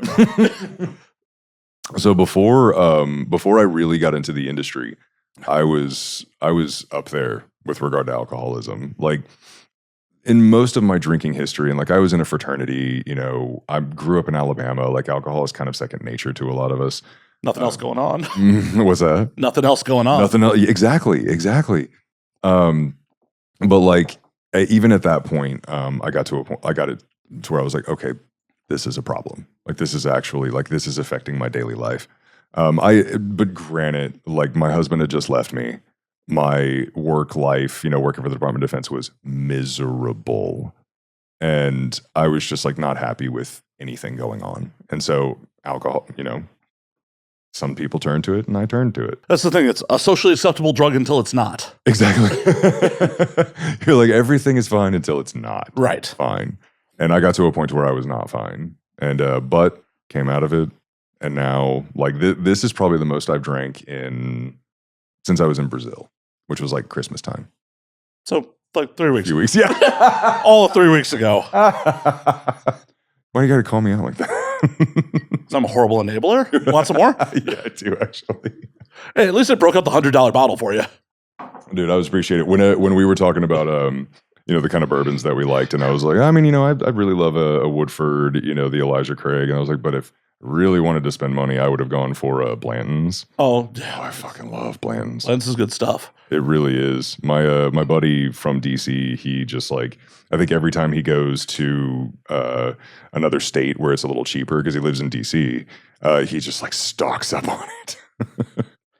It's fucking like all those Buffalo Trace products. Mm-hmm. They're good. I've been to the Buffalo Trace distillery. And that it's beautiful. Like, it's actually beautiful. And they've got an operation. Like, that shit is they're like they are very good at what they do. And yeah. They are, but I'm really, really upset because W.L. Weller's Special Reserve used to be my go-to. Oh. Is it not like did they discontinue it? No, it's on consignment now. So it's and it went from being are you familiar with Weller? I've never tasted it. Okay. So it is basically rejected Pappy. It's the same mash and barrels as Pappy. It's only aged 7 years, and it's basically like this isn't going to quite make the cut to be Pappy. Yeah. So Pappy's like a $2,000 bottle. Like. Well, retail it's a $200 bottle. It's all gray market that brings it up to those prices. Oh, okay. I was about to say like I've seen bottles of Pappy going for like $2,000. Right, because once again, those are consignment bottles. The way Buffalo Trace does all their consignment bottles is if you sell enough Eagle Rare, enough Buffalo Trace, you get so many bottles on consignment. And unless you're a national fucking retailer, all the mom and pop liquor stores turn around and then sell them at green market prices what you would buy them on like Wine Trader or shit like that. Yeah. That's why you get $1,500, $2,000 bottles of Pappy. Got it. But retail, it's a $250 bottle. Okay. Yeah. W.L. Weller Special Reserve, before everyone knew about it, was a $26 bottle. Oh, shit. And used to not be put out on consignment. It used to just be there. Yeah. So it's just like, I like weeded whiskeys. And Pappy's a weeded whiskey. A weeded bourbon. Yeah. So it's just like, oh, this stuff's awesome. And then I found out what it was. I'm like, that's even cooler. Yeah. And then all of a sudden, everyone else discovered it. Oh, and you were an OG. And then all of a sudden, it's like, oh, it's $125 a bottle. Got it. Like, because the Buffalo Trace puts them out on fucking consignment. Fuck you people for ruining my good thing. Also, let's go to Kentucky. Let's go. They're not cheap there either. No, I'm saying let's go to Kentucky. Let's go to the Buffalo Trace distillery and be like, hey, motherfucker. Right? Like, what's the deal? Like, like yeah, they would have been like, money. But it's crazy. When I was in Austin, 2 years ago at this point, a liquor store down there apparently just didn't know what they had. I bought a handle of Weller for $40. I'm like, fucking mine. Mine. Dumb motherfuckers. Yeah. I mean, let's be fair, it's Texas. Yeah. It was Austin, so it's like civilized Texas. Civilized Texas. If the two words can be in the same sentence, civilized Texas. Civilized-ish Texas. Yeah. Yeah, because I made it a habit of, especially when I'm traveling, any mom and pop liquor store, like, do you have W.L. Weller? Yeah. And they had it on the shelf. I'm like, how much is it? Like 40. 40. I'm taking it. Yeah, take it. It put my bag overweight. Oh, shit. And you're like, you know what? Fuck it. I'll pay an extra $20. I don't care. Oh, no. It ended up being an $80 bottle instead of a $40 bottle. Oh, no. Oh, no. The sacrifices that you have to make to enjoy life. Right. Part of me was just like, we should cut a deal with that liquor store. And like, if you ship them up here, we can make some profit. What if it became like the brand of, and now we drink? And that's basically Elijah Craig at this point. Oh, okay. That is basically the house wine of the show at this point. The house wine. I fucking love it. And a good one to have as house wine. Well, because that's one of those ones where it's like, it's a $26 bottle. Mm-hmm. It's 94 proof. It's fucking very drinkable. Mm-hmm. For whatever reason, not everyone's on top of it yet. So the price has gone through the fucking roof. Yeah. yet. But now that we're talking about it. Oh, now that I've been drinking it for years on air. It's only once you start to get to the point where you're like, I really love this. And I just am like, I have such a love. And then it's fuck. Yeah. That's what it was like with Weller. Like I brought bottles of Weller like internationally with me. I would pick up a bottle to travel with. It's just like, oh yeah, this is. You had a travel, but was it like your little, like a whoopee? Oh, without fail, when I travel international, I always bring bottles with me. Really? Yeah. Oh, because like, are you kind of you're bringing it with you to have something like something that you know is going to be good and something that you're going to drink, or is it just like like fuck all y'all, I'm not going to buy any of your shit, I'm bringing my own. A little bit of column A, a little bit of column B. Okay. Like Japan, last place I went back to Tokyo. I brought a bottle of Elijah Craig with me, like, and it was also because I knew I was doing podcasts while I was there, and it was just like, okay, oh no, we're drinking this while I'm here. So there's like when you go to Japan to do podcasts, are there like, so I'm not familiar if there's any adult industry. Oh, they have a bigger industry than we do. So I've seen, because I've been to Tokyo before, but I only got to spend like maximum 3 days there. It was a work trip, so I really didn't get to like. Oh, that's a bummer. I know. I'm wanting to go back. Go now. The yen is not right this second. Please don't leave the interview and be like, I'm out, bitches. fuck my GayVN nomination. I'll go to Tokyo. LAX is right over there. I'll be right back. The yen is very weak versus the dollar right now. So. Oh, okay. But yeah, like I knew that there was an industry. I just didn't know. Like it seemed to me to be very underground and in kind of like the video stores, like what you imagine in New York. The little penny. I forget what they were called. Like, but you'd stick in a penny and like the window would go up, like that kind of shit. I never saw any of a genuine like porn industry. Oh yeah, in Tokyo. They have a larger industry than we do. They make more a year than we do. I don't know what the gay side of the house is like over there. I don't think it exists. No, I think because from what I've seen of Japanese porn, it's very like female focused, and sometimes not in a very good way. Sometimes in a very like misogynistic, like you are the inferior in this case. So I've seen a lot of that, but I haven't. I don't think I've seen any of the gay side, if it exists. I mean. There has to be gay people in Japan. There has to be.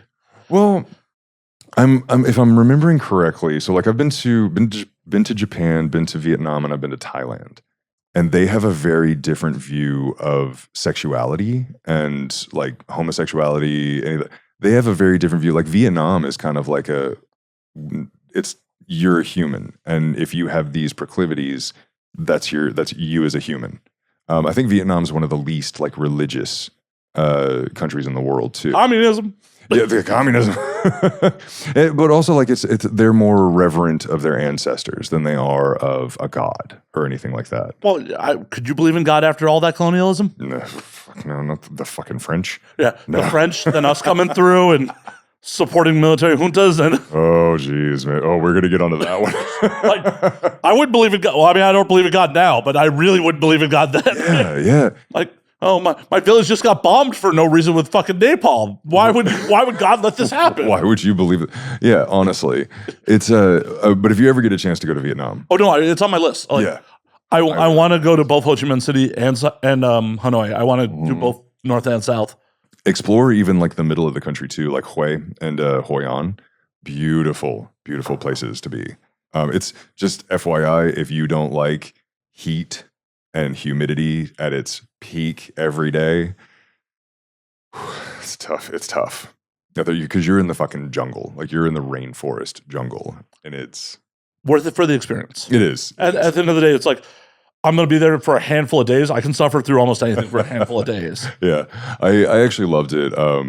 Because Vietnamese and English, like the language barrier is a brick fucking wall. Oh, I bet. No, I had to mime and like do all sorts of hand signals in order to get around. But there was what was I going to say? Wow, I just went more alcohol. No, what were we talking about? Your experiences in Vietnam. Experiences in Vietnam, being hot. Oh, being hot. So I was walking around and I was just like, I was dying. I was wiping the sweat from my brow. I was just like, I don't know if I'm going to be able to do this. And a guy who spoke so little English, but like managed to get this sentence out. He says, "Love your sweat." It's love it. And so I didn't really understand at the time what he was saying, but he was just like, learn to love your sweat. And so finally I let it happen because I was trying to like wipe it away. I was just like, this is miserable. And finally I just let it happen. And my body corrected itself and was like, you're good. Just make sure you're staying hydrated. And it became very tolerable. So if you go to Vietnam, learn to love your sweat. So you're telling me Vietnam's kind of a smelly place? In a good way, though. Hey, I'm down for the experience. It's like, I say this all the time. I think one of the biggest problems with America is not enough Americans leave America. Yeah. Oh, 100%. Not enough Americans leave their hometowns or leave like their 100-mile radius, not even 100-mile radius, like 25-mile radius. Right. It's not the 1800s. You don't have to die within 25 miles of where you were born. I just shoot me in the temple. If that was what had happened, if I had never left Alabama and my little enclave, like, because I'm hillbilly, like I grew up in lower Appalachia, like straight out in the hills. If I would have never left that, shoot me in the temple. Like I would have just led a miserable life, such a miserable life. And so many people are because they're just afraid to step a little bit out of their comfort zone. And there's a lot of peer pressure with that too. Like with my mom. I don't speak to my family or anything anymore. Like I've kind of gone no contact. That's a whole other story. But you know, she was always just kind of like, why would you want to leave? Why would you want to go there? Why are you going there? When I went to Vietnam, because like my mom was born in the 50s and she kind of came of age during Vietnam War. I told her I was going to Vietnam and she's like, usually I would be very happy for you for traveling, because she finally realized like me traveling was a good thing and that I love it so much. But when I said I was going to Vietnam, she's like, usually I would be happy for you, but not this time because of the Vietnam War. And it's that kind of mentality and that kind of peer pressure that, you know, she was trying to be like, why would you ever go to Vietnam? That is the worst place you could possibly go. It's one of my favorite countries I've ever been to. I mean, that's just so ignorant because like you hear all these stories of veterans going back to Vietnam for the first time since they fought in the war. And they'll be like, they have such immense guilt of like, I can't believe I bombed this beautiful place. Yeah. That I killed people in this beautiful fucking place. Yeah. You know, so they were ordered to. Right, exactly. They were absolutely ordered to. Yeah, like you can't say no. Yeah, exactly. But if people who actually fought in the fucking war go there and feel remorse for what they did, how the fuck does your mother have the justification of feeling that's fucked? I mean, we're talking about hillbilly Alabama here. Like, I know. The expectations need to lower those expectations just a little bit. I can still say it's fucked. I can definitely still say it's fucked. Because it is. Because it is. Like, when I lived in DC, like I was going to leave. And when I left Alabama, I went and I moved to DC. And, you know, my family was just kind of like, why are you moving to DC? Do you know how dangerous that place is? Do you know, like, and a lot of it's rooted in racism as well. Like a lot, we're talking the wrong side of 1950s Alabama here. But then I moved to DC and I was just like, oh, culture. Different, you know, literally every country under the sun has an embassy in DC. So there's people from every country in DC at any point in time. And so it was, you know, just growing up with a mentality of like, no, you can't experience that. That's the outside. And then finally experience it and being like, fuck yeah. And then also, you know, me being me, I'm like, let's have some fun. Right. Like, let's get down and dirty. What do all these cultures feel like on the inside? Yeah, exactly. I mean, legitimately, it is a goal of mine to have sex on every continent on this planet. Cheers to that, man. I haven't gone to Africa or Australia yet. So I've been to both and fucked up in both places. like wait, you got too fucked up that you couldn't do anything? Or well, that's what happened in Australia. Okay, fair. Like I definitely zigged where I should have zagged. Like I told this story recently on air when Girthmaster was on, but I ended up in a random pub, like dyed-haired girl with a lot of tattoos was bartending. Yep. And I'm just drinking a whiskey, trying to figure out what I'm going to do there. She's like, I have a shoot coming up to the other bartender. I pony up to the bar. I'm like, shoot, you say? It turns out she's an Australian suicide girl. A suicide girl? What does that mean? They're all like pinup models. Oh, okay. It's a brand. It's a brand. I mean, like, did you see the look on my face? Yeah, oh yeah. Like, A what? Like, is this a thing? It is. Like, okay. It is. Okay, I'm with you now. Like, so like a pinup girl. Like heavily tattooed. Like that's they're like alt porn, but all they do is photo shoots and shit. It's okay. I was very confused for a second. It's all good. It's all good. But I'm like, oh, this is where I parked my car. I'm like, oh, you're a suicide girl, are you? And like, I work in adult entertainment. Yeah, wait, was that your pickup line? No. I mean, this is my inner monologue. In my mind, I was like, you said that to her. Like, okay. God, I was about to be like, dude, we need to have a chat. No, this is the inner monologue. Come on. Okay. I'm slightly more smooth than that. Slightly. I was in there in the morning. I drank with them all day. Yeah. All fucking day. And then we went to the barback's house, like as a group. Yeah. And kept drinking. I lost consciousness somewhere in that mess. What did the Australians do? I don't really know. Oh, well, you were fucking passed out? Yeah, you were. I blacked out. You were blacked out. There is GoPro footage that exists from that night. They just kept going. Yeah. And I've tried to watch it once or twice, but I hear how drunk I am, and I'm like, this is like nails on a chalkboard. Was it just kind of like, oh, you fucking... I'm loud, I'm belligerent. Like, I'm just like, oh my God. I'm still friends with both bartenders, her and like the other bartender there. Yeah. And he will tell stories like, you drank us out of Maker's Mark. You completely drank us out of Maker's Mark over the course of the day. Like, I'm like, yeah. You're sorry about it. Yeah, like, but I definitely feel like I zigged where I should have zagged. Like I was doing well until I wasn't. Yeah. Oh, exactly. And then I went to South Africa, and I was just like, oh, AIDS is really, really, really, really, really prevalent here. Really, really, really, really prevalent. And like, no, I gotta get you on prep, man. Right? I gotta get you on prep. And I'm like, I probably don't need to try to fuck somebody here.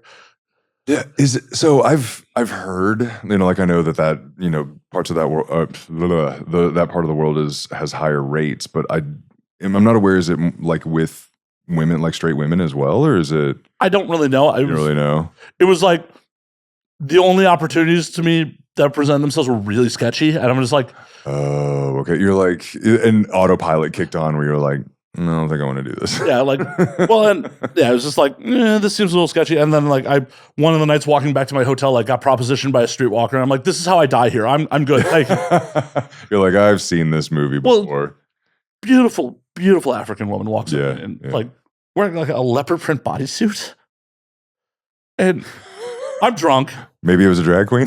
Might have been. I don't know. I was very drunk, and she's just like, 30 Rand for a good time, and I'm like, that's like $3 American. No, this is how I die. That was not a, like, you were like, that's not the price I want to pay. Right. Like, yeah. This is how I die in South Africa. I'm good. Thank you. I'm good. This is how someone comes up behind you and like takes all your money type thing. Yeah.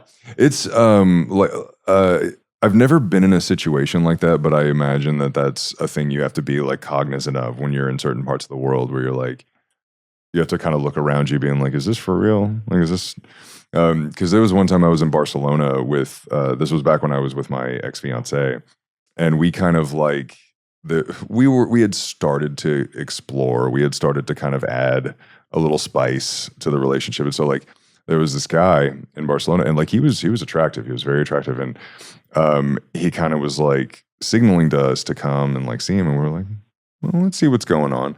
But then he kind of wandered down like this back alley, and immediately both of us, like our spidey senses, we were like, nope, something feels really wrong. And we turned around, and there were like two other guys kind of walking towards us, and we like booked it away. And we were like, are you fucking kidding me? Like, this guy was really hot, and like we would have been done for. Yeah, he was a honey trap for sure. Yeah, exactly. And we'd never experienced anything like that. But like, luckily, our like the hairs on the back of our heads were just like, oh fuck no, this is bad. My thought process always is like, if this seems too good to be true, it probably is. Yeah. I mean, I guess that's one of the perks of being an average-looking dude. It's like, oh, you're insanely hot, and you're coming on to me for no really good reason. So you're like, what? No. Like, I'm not buying it for a second. Like, I don't question if it happens like in an industry event or some shit like that. Like, it's like, I'm established, I'm funny. Like, but when there's a language barrier, When you're in a safe space, you're like, let's make this happen. right? Exactly. But when there's a language barrier and you have no clue who I am, I'm not saying I'm famous. I'm not like, oh my God, I'm such like someone's gonna fuck me for the clout, but I'm not unknown either. Yeah. Yeah, exactly. When I'm unknown, and I definitely don't dress like I have any money, like it's just like something ain't right here. The self-awareness is epic here. I'm very I don't think I would have gotten it this far in this world if I wasn't a little self-aware. Some of the people I've met in my life, Oh, yeah. I'm like, you've made it far. You've made it very far. Well done. Are they pretty? Yes and no. Sometimes yes, sometimes no. But it's more of a like pretty on the outside, not. Oh yeah. Oh no. It's Yeah. Yeah. So pretty privilege. Yeah. Pretty privilege is definitely a thing, and I don't knock anyone for pretty privilege. Yeah. But I feel bad for them honestly because looks fade no matter what. Yeah. And if you have nothing else to offer this world, you're gonna be in a bad place. You're like, oh fuck, I got to rely on my personality. Right. End it now. Right. See, I've been relying on my personality forever. So. You're like, I have honed the skills. Right. I have worked on this. Right. I become semi-personable. Have fun to be at parties. Like, if you are just pretty, eventually, one day, unless you're exceedingly lucky, it's gonna be bad for you. Yeah. Yep. It's gonna be bad, and take it while you can get it. 100% take it while you get it. And if you are pretty and smart, good on you. Good on you. Some would say I'm educated. Some would say you have a master's degree. I have a professional degree too. Right. I have a professional military degree. What does that mean? Yeah.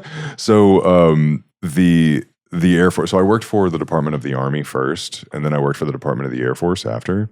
And the Air Force has this, all officers have to go through it, and it's called Air Command and Staff College. And so it's a professional degree strictly for the Air Force.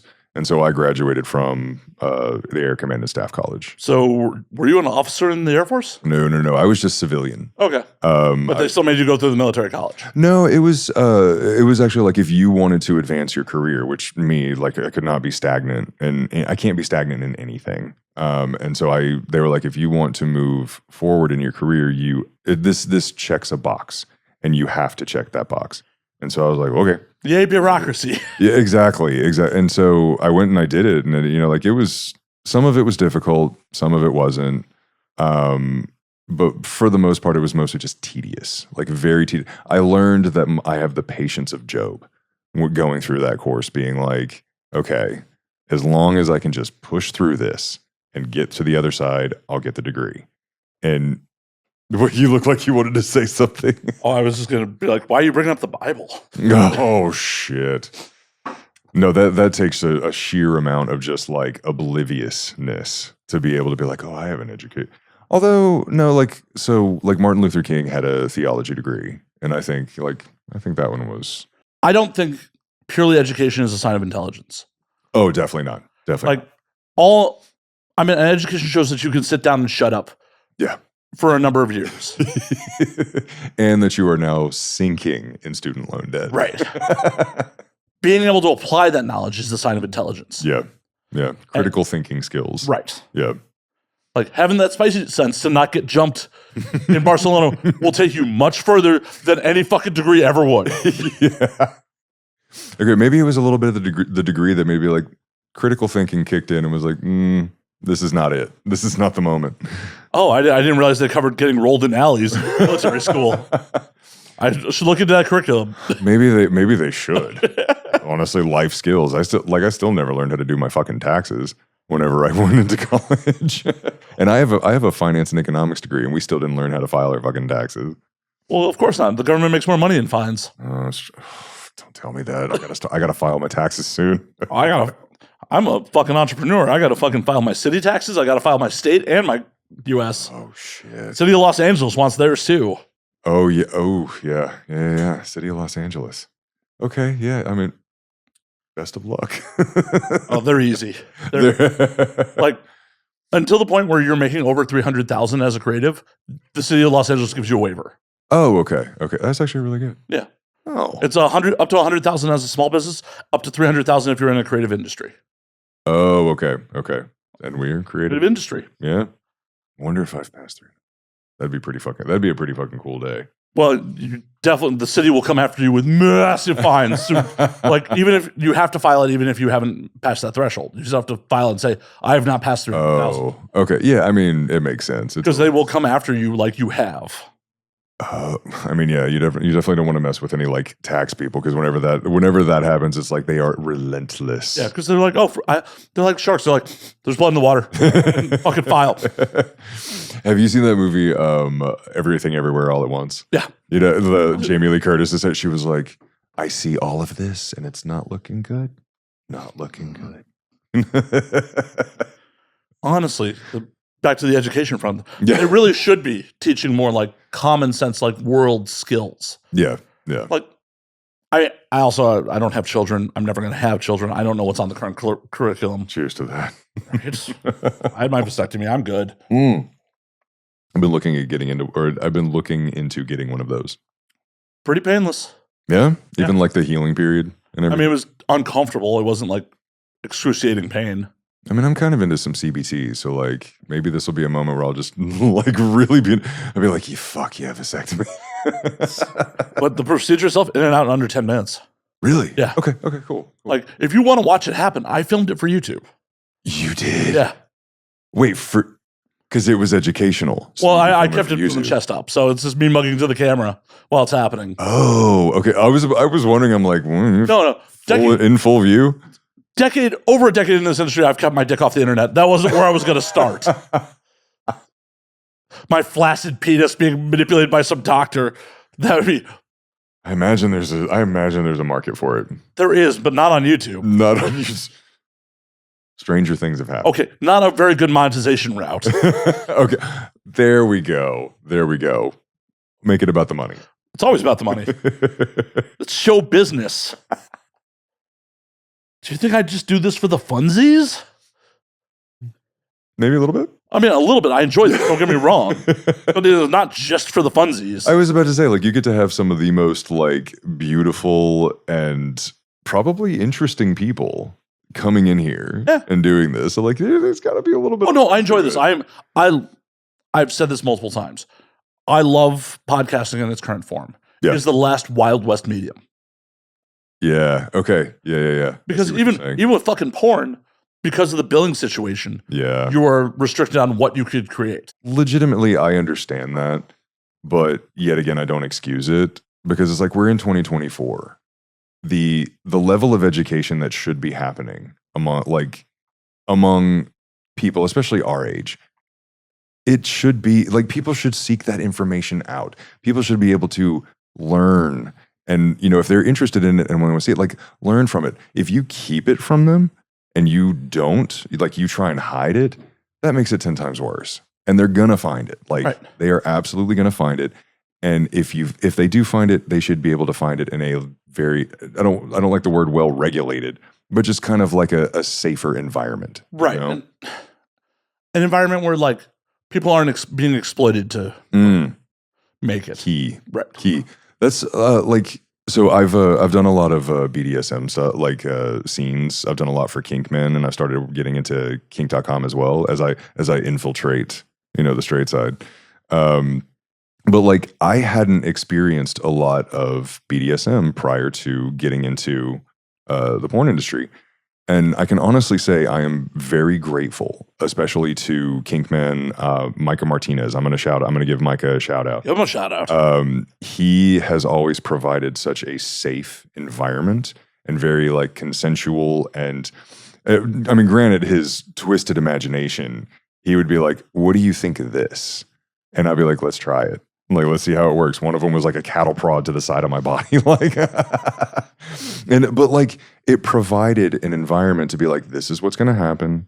This is like the effect. This is how it's possibly going to feel, and then test it. And this is kind of a long and convoluted way of saying, like, in that environment where I felt completely safe, and there were, experienced and knowledgeable individuals around me, I was like, this is the best way to experience this. If that were to have been hidden from me and I just kind of went, just head first into some sort of weird, underground BDSM scene and like potentially gotten hurt, injured, anything like that. Like it's to me, it's when people can experience things from knowledgeable and experienced people in a safe environment and coming from a place of knowledge, that is infinitely better than just like leaving them to their own devices to figure it out on their own. 100%. Yeah. And this is why I'm a big proponent of there needs to be more education for new performers. Oh, yep. Like, because how do you think we should do that? I don't know. That I'm an idea guy. Execution, yeah, that's fair. It's just one of those things where, like, people just don't know, and people are sometimes hoard knowledge because they're afraid of being replaced by. That was the way it was when I was in Department of Defense. It was people they held onto their knowledge rather than kind of sharing it. And I'm like, isn't this the place where we should be sharing knowledge amongst like the people that, have the clearances and everything like that, talking to each other rather than being like, no, I'm not going to tell you anything. I'm not going to tell you anything. But we're going to get on a tirade on that one. Well, and it comes from a place of insecurity. Yeah. Oh, yeah. And I get it, especially from older performers, where when I got in, there was just studio work. Like there was clip sites that existed, but no one was making their living primarily from clip sites. Yeah. Unless you were in some like very kinky niches. Yeah. The majority of people made all their money from studio work. Yeah. So it's like, why would I educate the person who's possibly going to replace me on that set tomorrow? Fair. That mindset, unfortunately, is still kind of prevalent at times. Mm-hmm. It's gotten a lot better. Yeah. Especially with the advent of OnlyFans and like, so there's also Just for Fans. And loyal fans. And loyal fans and all that. Yeah. The two big ones that I use are OnlyFans, obviously, and Just for Fans. Just for Fans is also like a very, very good market for, and you're allowed to do a lot more than you are on OnlyFans. Like fisting is allowed on Just for Fans. But my butthole. Sorry. Well, we're not talking about you. We're not talking about, you clench at the sight of a finger going towards you. I keep like hoarding the no, you're not hoarding the angels and feet. I mean, there's a little taste for like we'll share this last taste and then we'll break open the Elijah. Okay. But where was but like Just for Fans, it allows a lot more. But yeah, now that all of that, with the advent of that, I think that a lot more power has been put back in the performer's hands. Oh, and it definitely should have been. Yeah. And we're also in a point where like the technology's affordable. You can get cinema quality content with cameras that cost a couple $1,000 versus like 10 years ago when I got in, like to get a fucking cinema quality camera is a $10,000-$20,000 investment. Yeah. Do you know what I've done for my content? I'm going to kind of give give away a little trade secret here, but I've just kept my iPhones since the 12 because all of them record in 4K, and I've just kept them. I haven't traded them in, so I've got 3 phones that I have, and then I just put up tripods, and it's equipment that I've already had now, and it records in quality. I do like 4K. I forget the FPS, but. I would assume 4K 30 or 4K 60. 30. Okay. 30, yeah. And honestly, like I didn't even, an iPhone whenever you trade it in, or like an iPhone whenever you buy a brand new 1500. Yeah. I think now. Yeah. And so, and it's 4K quality. Yeah. So yeah. It's something you already got. I mean, for fuck's sake, these cameras are complete overkill for what I do. But but they're also part of they make me look good. They do. But they're also part of my kit when I actually go do other shit too. So. Oh, okay. Yeah. Like when you go to Japan, do you bring all this stuff with you? I do. But I mean, like, I do shoot people's content at times. I shoot other shit. Like. Oh, okay. Yeah. So you're a videographer as well. Yeah. Like, okay. Nice. Yeah. I do other things in this industry besides this. You're like, no, I just sit back in here and drink and have people on my podcast. That's what they would like you to believe. Life. That's what they would like you to believe. No, in reality, I work all the time and just do a lot of shit. Yeah. No, I mean, when you're in this kind of industry, like the hustle is real. It has to be. It is absolutely real. Like for me winning Performer of the Year, I wasn't sitting on my ass for half the year. For the last year, I would say, I think I was home, like, because I live in Utah now. I'm sorry. No, I love it. I actually love minus the Mormons and the magic underwear, yeah. And I never wore it. You think there's like there is definitely a kink involved with that. So no, like I'm not prior Mormon. You know, I grew up in Alabama, and like I didn't really grow up that religious either. And so, but like, you know, I love I love nature. I love the outdoors. I love hiking, camping, backpacking, all of that. And Utah is next to none. Like it is so beautiful. It is so incredible. And also, I'm quite introverted. You may not believe. Like it's hard to kind of believe. I don't believe that. No, I actually am like introverted. Once my social battery runs out, I'm out and I'm done. And if he just gets up and walks out of here, we understand what happens. Yeah, I'll be like, social battery's out. Goodbye. No, but being able to go home and just kind of escape everything is very nice to me. But over the last year, I think I stayed home a grand total of 2 months out of the last year. Every other time I was traveling, coming to Vegas, coming to LA. I went to Spain like 3 times, went to Brazil. So it's like, and in all of those instances, I was either going to an award show, I was working a gig, I was filming content. I'm filming content all throughout all of it. And that's one of the reasons why I won this, won Performer of the Year, is because like I literally was not on my ass for longer than a couple of days at a time. And that's fucking amazing. And that's how it should be. And that is the one big change that a lot of people have embraced, but a lot of people haven't. It's like, you can't be lazy to make it in this business anymore. No. Because in the studio days, your agent did all the booking for you. You showed up, you did your scene, you went the fuck home, you made your money. When Twitter was just in its infancy, you didn't have to be on all the time. You didn't have to interact with your fans all the time. Yeah. And that's not the landscape anymore. Like, I'm assuming your fans want to fucking talk to you all the fucking time. They want to hear my voice all the time. And I'm like, I am happy to talk. Like, trust me, I'm very happy to talk.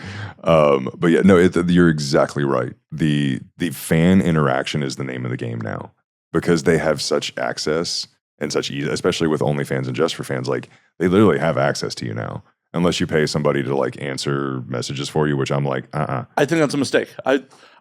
I understand if like you don't have the battery for it, you don't have the bandwidth for it. Yeah. Because it is a necessary part of the game. But I also think strategically it's a mistake, because those people will never capture your authentic voice. Those people don't have your experiences. They will never be true. And like the fans crave the authenticity of actually interacting with you. Yeah. Yeah. And as much as I hate to admit this, do you know what one of the best ways to interact with fans and show your authenticity is? TikTok. As much as it pains me to admit that, like I do TikTok lives a lot, like as often as I possibly can. And it literally provides, like, your face is up there and people are coming in, and like the amount of people that are like, I can't believe you're on TikTok. Like, this is so fantastic. And they'll ask you questions on TikTok, and you literally get to interact with them that way. Like, that's the level of like fan interaction that people are craving now. So you're spot on about that. It's like, I know what I'm doing or something. Shit. Shit. Do you do TikTok lives? I don't, because it's one of those things where like, I have a TikTok. I do. Every time I post content from this show, it gets fucking muted. Oh, yeah. Every time. There's nothing unseemly happening in any of those clips. But we're talking about some shit. Like, you're talking about some shit. I posted a clip of Nathan Bronson talking about fishing a makeup sponge Java co-star, and they're just like, mute. Like, nope. I also adore Nathan. I did a cooking with Nathan as well. I made a fucking quiche. I saw. You did? Flipped it poorly. I saw it. We saved it. Yeah. We saved it. I do a little research. A little. And I introduced him to an age-old gay brunch secret. Bubbles go with everything. How's that just a gay secret? Apparently, like, Nathan was like, I didn't know that you could pair, like champagne with a quiche. And I'm like, oh yeah. Rosé. Rosé goes with just about anything. Like, because especially eggs, like wine and eggs are not friends. But they're not? Well, I mean, just like whiskey and eggs probably are not a good thing. They're not? Well, I see I'm in the wrong crowd. Or I'm in the right crowd. I have done a lot of drinking in first class before, and like the whiskey just keeps coming. Okay, I stand corrected. I stand. I don't expect anyone else to live my lifestyle. Like, don't try to be me. My palate is my palate. Right. You'll have my digestive problems if you try to live my life. I was gonna say, but no, it's like I actually do kind of feel that like amongst the gays, it is kind of a brunch thing, and like we help to introduce this and make it mainstream, especially with like drag brunches happening now. We helped introduce that yes, you can drink champagne, rosé, all of that with just about anything. Oh, 100%. 100%. Though, pro tip, don't drink too many mimosas. The acid will fuck you up. Yep. Oh, yeah. Oh, yeah. Found and that out the hard way. Too. The champagne, too. Like the bubbles that keep coming up, you start to get acid reflux real quick. The champagne's fine. The champagne's fine. It's the orange juice. Okay, fair. But when you combine with our powers combined. No, you start off with mimosas and then you just go to raw dogging champagne. May or may not have been guilty of that in my life. Oh, I definitely have. Yeah. Many times. Saddle Ranch in West Hollywood used to have bottomless mimosas and bottomless bloodies like every day from 10 to 3 p.m. Yep. Every day? Yeah. Every day. Okay, wow. L.A. Good. Yeah, no one has real LA. jobs. Good work, LA. Because like in DC, like brunch weekends are a huge thing. Everybody, we called it the Sunday Scaries because like the next day you were feeling it. Oh yeah, from Sunday brunch. Well, because every Sunday brunch uses the cheapest champagne they possibly can. The cheapest champagne, but everything is bottomless. Oh yeah, completely bottomless. Okay, so this is like it has migrated out of. It wasn't just DC. We felt we were kind of in our own little bubble that we're like, oh no, DC does brunch the only way. I hate to break it to you, DC's just Hollywood for ugly people. What's that saying? You're like, I'm too ugly for LA, but it's like I'm too stupid for New York and too ugly for LA. Where do I go? DC. You go to DC and help run the country. The accuracy.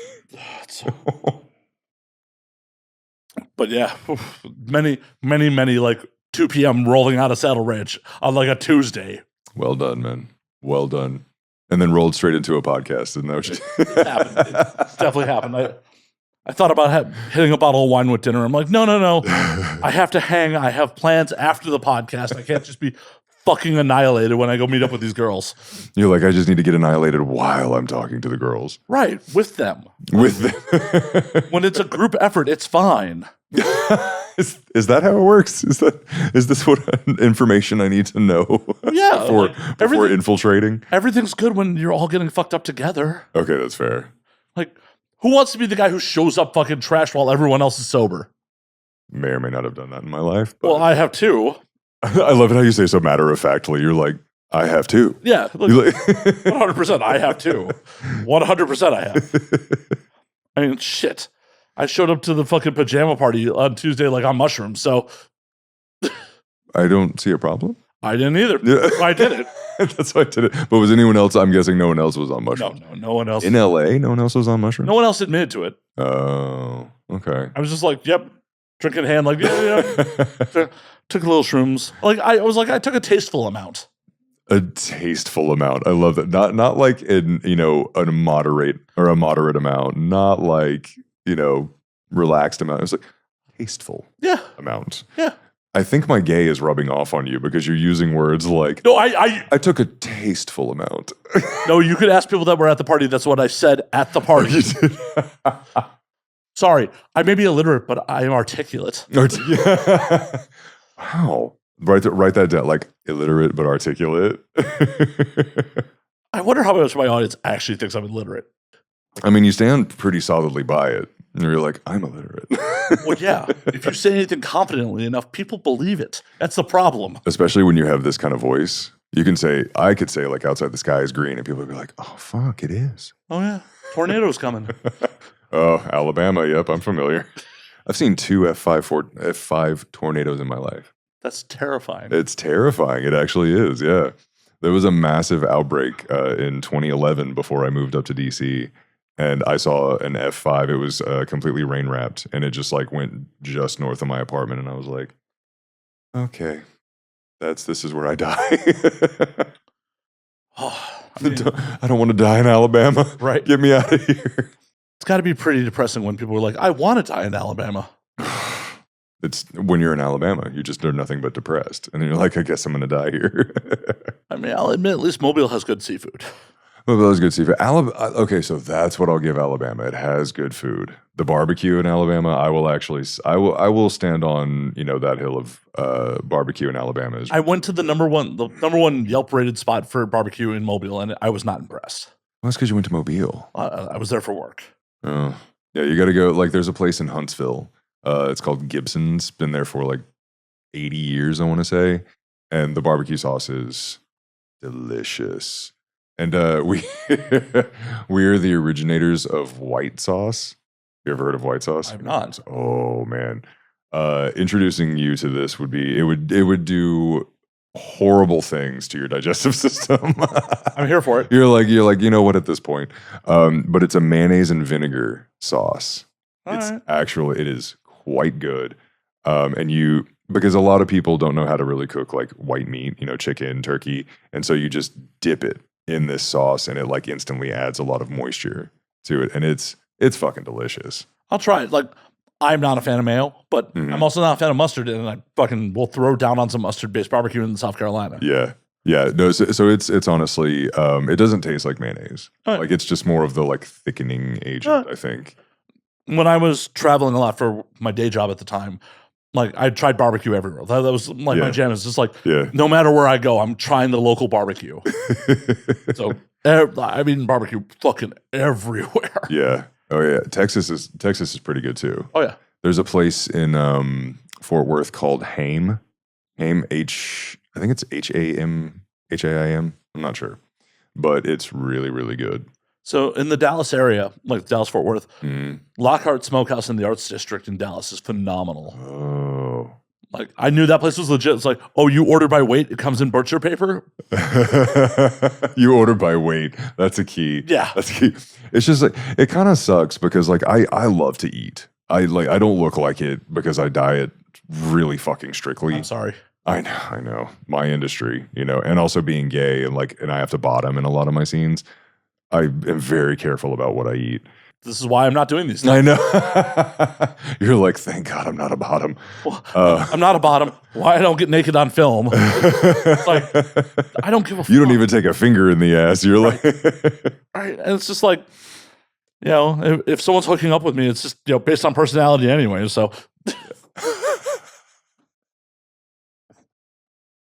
They can't fuck your sparkling personality, man. They could try fucking out of me, though. They could try. Oh, here we go. So what about, you wanted to talk about GayVN a little bit? Oh, I did. Yeah. Oh, are we back on that? I thought we were going to talk about food a little more. Do you want to talk about food a little more? I can talk about, so... Yeah, no, the fat kid in me, I mean, a fat man. Like, it's not even a fat kid anymore. I am a fat man at this point. Fuck. I'm going to fuck with you. Just the one.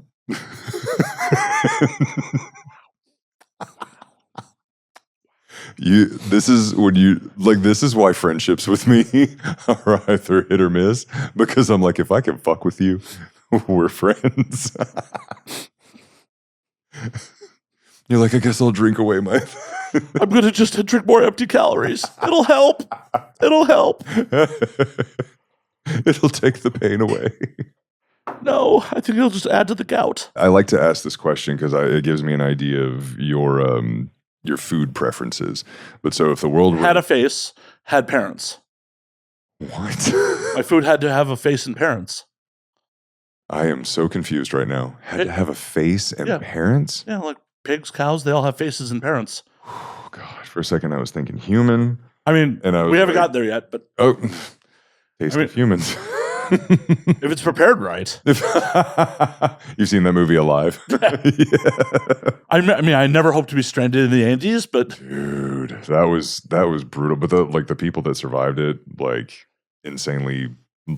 Like, that is next level, like, badassery. 100%. But, yeah, you prepare it right. I mean... Oh, no. Do you see how little meat is on me? I mean, I'm not trying to eat you, man. Not yet. We haven't been put in a situation. Well, you're not marbled enough. That's what I'm saying. No, I'm the one who's going to get fucking eaten. I'm marbled. We're like, that's a nice piece of ass. My ribs would be delicious. Okay. We're going down a path of no return. Yeah, if you eat me, I will not be back. Yeah. But so, like, I like to ask a question because it kind of gives me an idea of like your food preferences. But if the world were ending tomorrow, what would be like the meal that you'd be like, well, this is it. I'm gonna eat this. Oh, that's so fucking difficult. Right. That is so fucking difficult. This is Right. like, I love American barbecue. Love American. Mm-hmm. I mean, coast to fucking coast, like fucking everywhere. Yeah. But on the flip side, like I've definitely thrown down on sushi in a lot of places. Japan Oh, and LA. LA Yeah. has really good sushi. LA has really good overpriced sushi. LA has good overpriced. Name it. Yes, very true. Yeah. But also like an amazing steak, like the tomahawk ribeye from Bob's Chop House in Dallas is fucking phenomenal. So you have an affinity for Dallas. I see. I've been there a handful of times and like mostly, well, actually one very traumatic memory and a bunch of good memories. I think we want to hear the traumatic memory. Oh, it's just, you know. I'm pretty sure I've told the story on here, but basically my girlfriend at the time, we were supposed to go on vacation and she called it off for whatever reason, like last minute to go on vacation. And work's like, we know you're on vacation right now, but we need you in Dallas like tomorrow. Can you go? And I'm like, well, shit. vacation got canceled. I went. Yeah. I didn't really consult with her on it. And then like while I was down there, it's like I got convinced she was cheating on me. So I was a fucking mess. You got convinced. Yeah. So it wasn't real. I'm not sure. Oh, okay. Neither confirm nor deny. Right. She claims when I last talked to her that it never happened, but I don't know. Okay. At the end of the day, communication very much dried up. I came across a fucking second Facebook profile. Oh, of hers. Yeah. Oh, shit. Yeah, it was a lot of drama and it was really, really super bad for my mental health.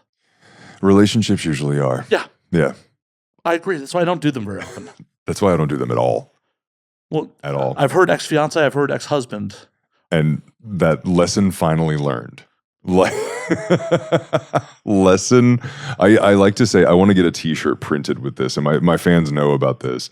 I want to say single by choice because of experience. And it's honestly, nothing could be more true because every one of my relationships has gone to complete shit and left me in like financial, emotional ruin.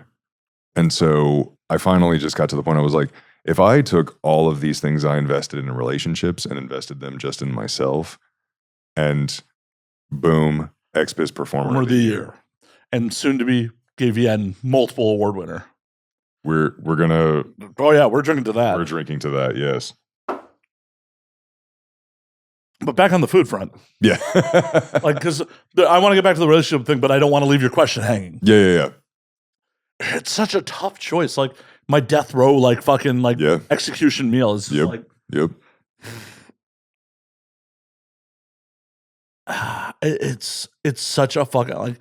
I'm such a glutton. I'm such a fucking glutton. Honestly, same, man. But I know my answer.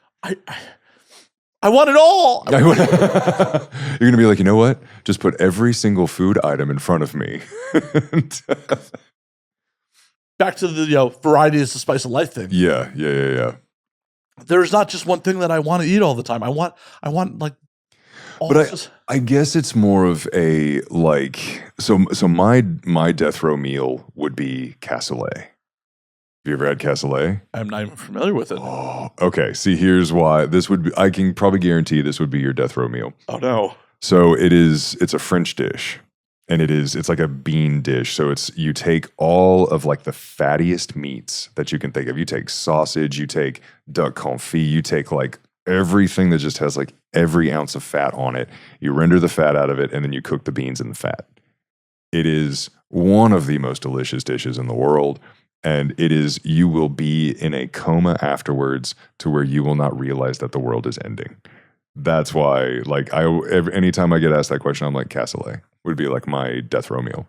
I love that the French are just like, yeah, food and war. That's kind of what we do. We do it so well. Right. Food and war. I mean, a lot of like Napoleonic dishes are the ones that are the popular ones today. Well, I don't know. I mean, we're getting sidetracked, but I don't understand how like the French got they're cowards. They're surrender people. Like, are you kidding? Look at the history of that country. They're about that life. They're about that war life. Like France makes war. I think that a lot of people look at World War II and that's what they think. Because I mean, there was no chance. Like, right. Because their population was decimated still from fighting so hard in World War I. Yeah. Yeah. And then you had the Germans on methamphetamine with all of their tanks rolling right in. Like, the French were like, oh, fuck. Right. I mean, Jesus Christ. The French have like executed their fucking government how many times? Yep. Like, yep. They're not... Their gas prices went up, and they're like, "No, we're fucking rioting. We're setting fires." Did you see how? What was it? I think it was because they were talking about increasing the age of retirement. Yeah, and people brought in these giant trucks of manure, and they like threw manure on government buildings. Right. I'm like, the French, Jesus. Right. They're not fucking about. Like, I don't understand where people are like, oh, they're surrender. Like, no, they're not about that. Like we get fucked socially all the time. And we're just like, what's on YouTube? What's on YouTube right now? Like, yeah. Life is literally crumbling around us. And we're just like, oh, TikTok, look at this video of a cat. Like, right. Exactly. Oh, what's on Now We Drink this week? This guy. I gotta answer your fucking question. And like, so if I had to, I'm gonna take a wild guess. So like, you've talked about steak, you've talked about sushi, you've talked about barbecue. What if it was a full just like barbecue platter? Oh, I mean, yeah. With all the sauces, like from around the country, like all the different sauces that you could be like, I want to dip this one in this one. I want to dip this one in this one with macaroni and cheese. Yeah. And collard greens full of pork. Yeah. Like, oh, wait. So you can do that, or you can do a smoked turkey wing. Collard greens full of pork, actually. Okay, fair. Like, I'll give you that one. Anyone who's like, oh, collard greens are good for you. I'm like, no. They have to have like half a ham hock in there. Yeah. But also, like, I gotta have like a charcuterie plate of like Spanish jamon. Oh, the jamon iberico. Yeah. Oh yeah. Like, oh yeah. Like, when I was in Spain, I was just like, oh, I understand why there's no Jews here. There's just, oh yeah, like everything has pork in it. That took me a second. I was like, wait, they were forced out in the Inquisition. And I was like, oh wait, no, you're talking about pork. Yeah, I'm talking about pork. But yeah. Oh my God. Okay, yeah, the alcohol's making me slow. This should get interesting. But yeah, like definitely a couple, some slices of that, and like, yeah, jamon iberico is honestly the only thing I don't like about jamon is that it smells like a wet dog. Have you ever been to the Boqueria in Barcelona? I've not. So I've only been to Madrid and then down to the Mediterranean coast. Okay, nice. There's a food market, and I think it's like centuries old, the Boqueria. And when you walk in, it smells like a wet dog because of all of the hot, like the legs of jamon.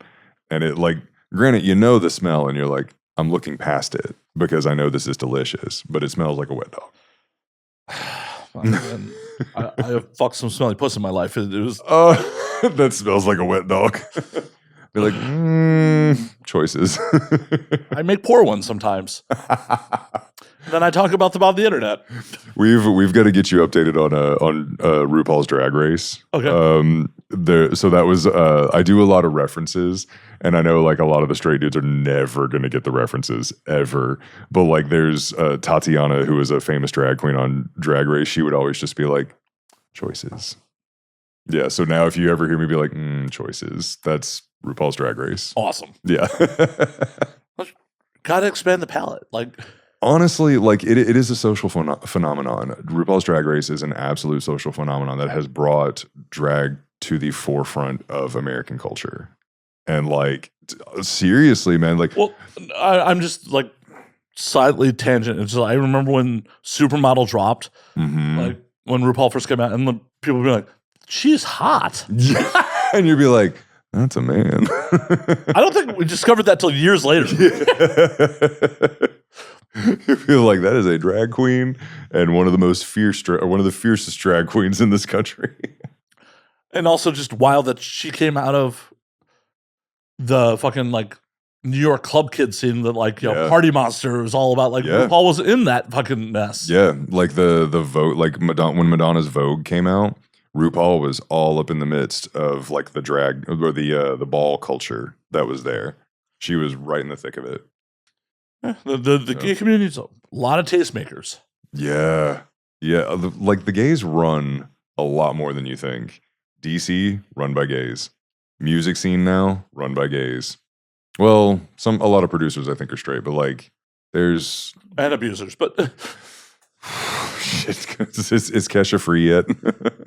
I don't know. We don't know. Oh, hope she's free soon. I hope so. And like, you know, Kesha, I'll come ruin your life some more. Someone.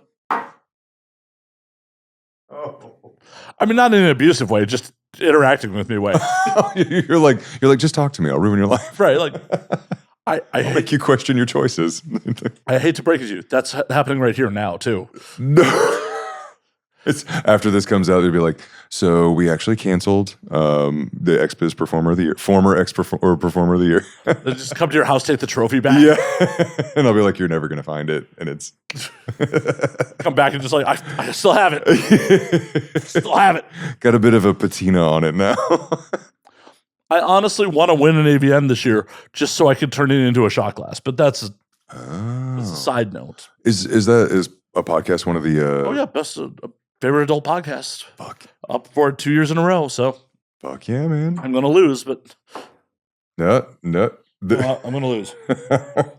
I don't even know if I would know the other ones. I mean, Plug Talk won last year, so. Plug Talk? Mm-hmm. That means a lot of things in my head. Adam 22 and Lena the Plugs. Am I thinking correctly when I think plugs that has more than one meaning? I think so. Okay. Then we're on the same page. Like well aptly named. Yeah. But my only beef with them is like there's a full sex scene that happens after the podcast. So it's like what? Oh yeah. Like consensual. Yeah. Oh, okay. They're not just raping people. Wow. Well, like I was just wondering like if it was expected.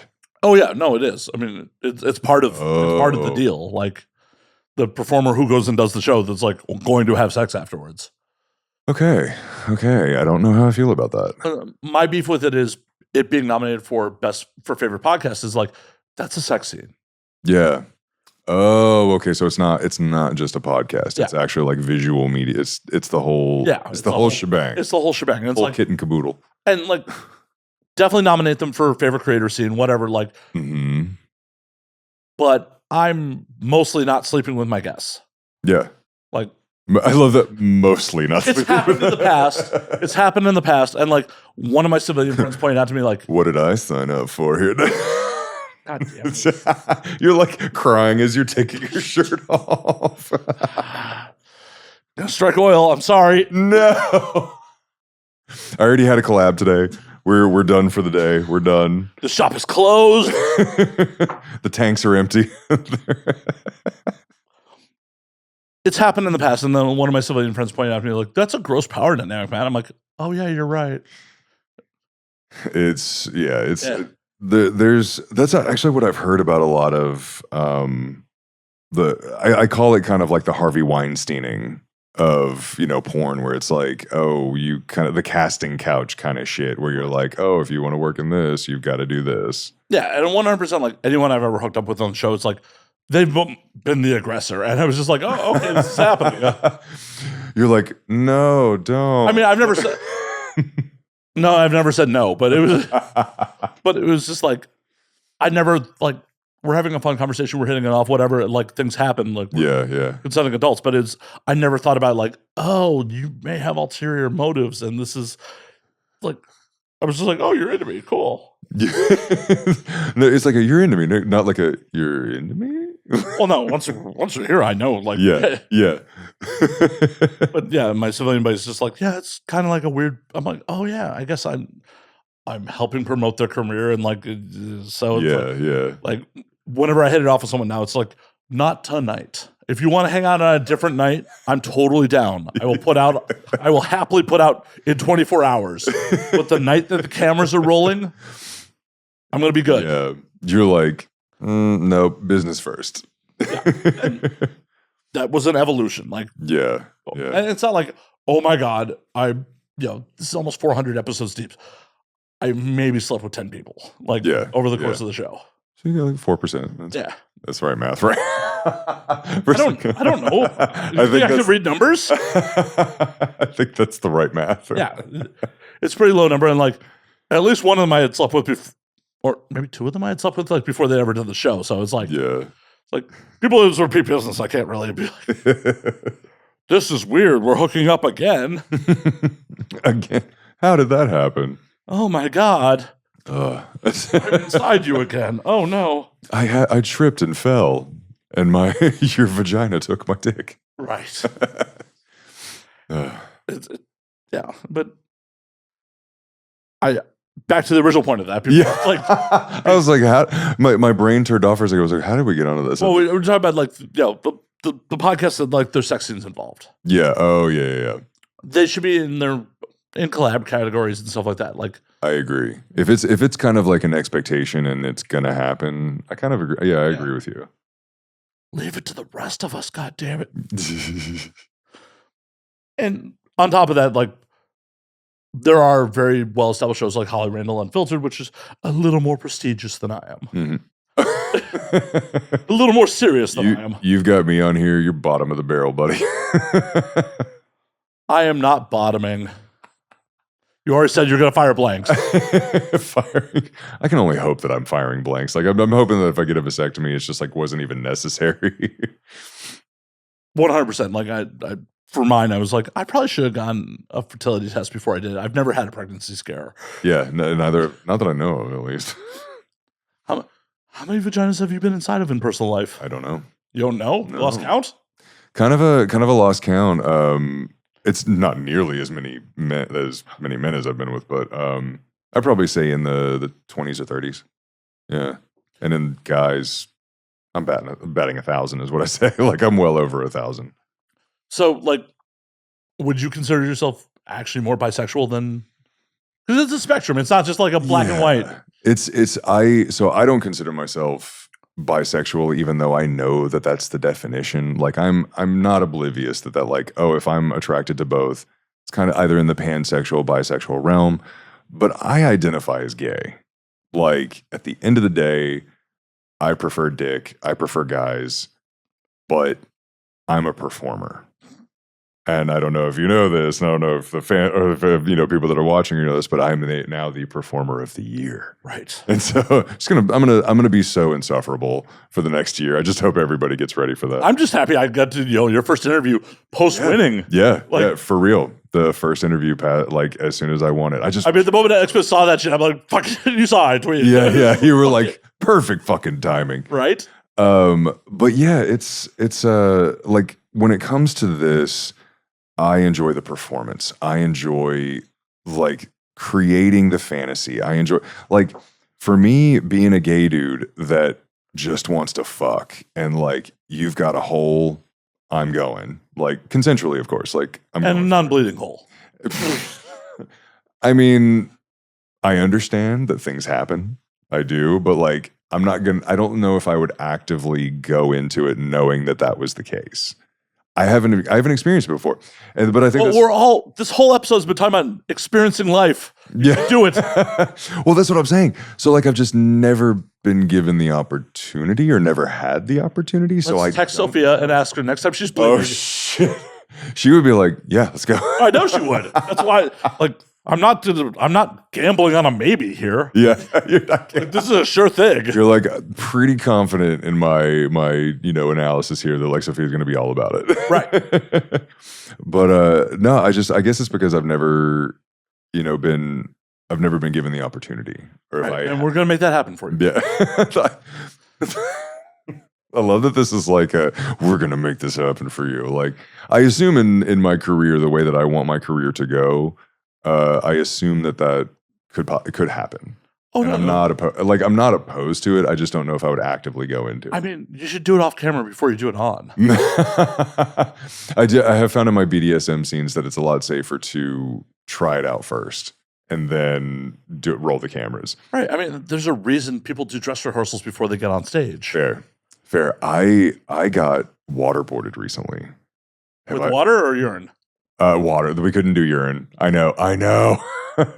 It was Dante Cole too, which I would have rolled with it. If they would have been like, yeah, it's Dante's piss, I would have been like, you know what? Let's go. I mean, what is the appropriate temperature of piss for waterboarding? I don't know. Is that a thing?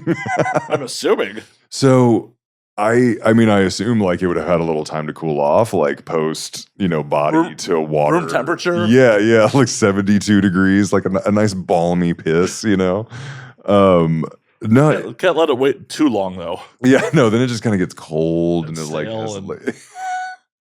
nobody wants stale urine. I'm sure somebody wants. I'm sure somebody. This is side quest number God knows what, but I won't keep track for a reason. Yeah, exactly.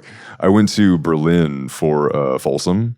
Oh, very cool. Which it's an entirely different animal than United States Folsom. Berlin Folsom is predominantly gay, and like out on the street fair, it's all about the look. Like nobody's having sex in the streets. Nobody's. Ooh. I know. I was woefully unprepared for this. I was not aware of how much it was about the look rather than the fetish, like the fetish. So I show up and I'm just wearing like a chastity cage. That was all I was wearing, and people were like, "What the fuck are you doing?" Everybody's wearing like full leather or like the not nylon. What latex? Oh. Like full latex. Okay, that's not where I thought you were going. In Germany, starting with an N, I'm like, what is happening here? No. I mean, there's like a little bit of kind of like neo thing going on, but like it's not blatant. Like it's not. I don't think. Well, that's a crime in Germany. So. Yeah. I don't think that but I'm not really sure, and I don't know if I should comment on it because I'm not really that well versed on like the German culture, like especially the German like leather and latex culture. But like I've seen porn, and I'm like, there's taboo shit. There's taboo shit that kind of happens. But yeah, so but then I went to the after parties, and it's absolute bedlam. It is like there are fisting booths. There are like benches laid out for just like guys to get up and get on all fours and just take whoever comes along. Like it is bedlam.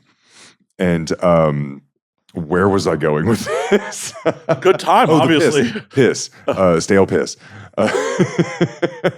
They in the bathrooms, there's urinals, and like in between each urinal, there's definitely a guy. Like there's going to be a guy who's seated between the two, just waiting for someone to piss on him. And when I tell you, I walked into that room to piss, and the stench of piss was just like it hits you full blast.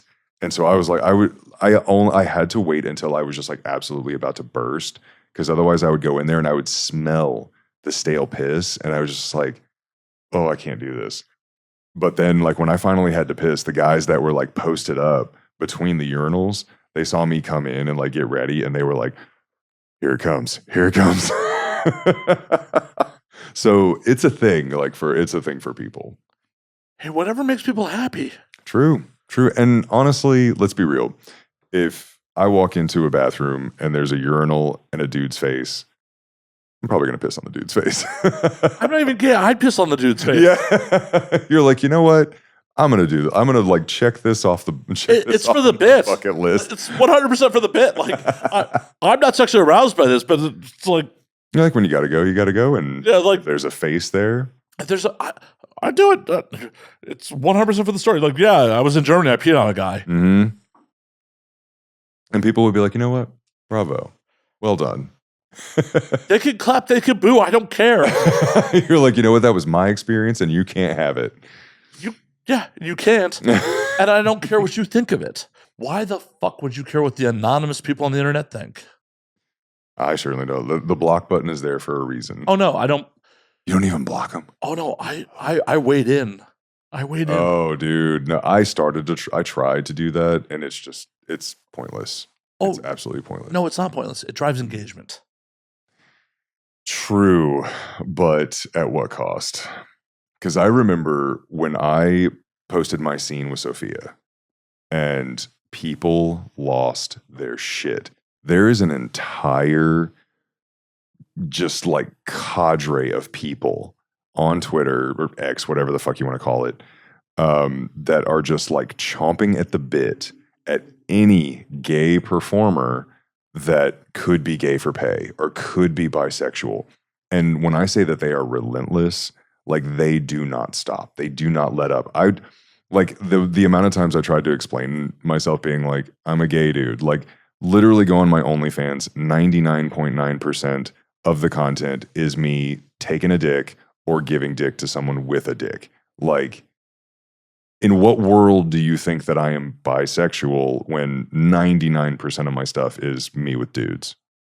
I mean, their opinion doesn't matter. It doesn't matter, but like, it just starts to kind of drive you crazy. Oh no. When you're like, no. No, not at all. Like, I literally just wait. Like, I have a post on my Instagram right now that the incels are big mad about. It's incel. It is straight up incel. I will go on the fucking record like that. They are big mad about it. They are big mad about it. And I am constantly in there just being like, whatever. Like, you're the one that goes in there, drops a little bomb, and you're like, I'm going to step back and see what happens. Oh yeah, no. It's gotten to the point where I've commented so much in the thread of this, like someone's like, I've never seen a podcast comment so much to defend their guest. I'm like, you know I'm doing this for engagement, right?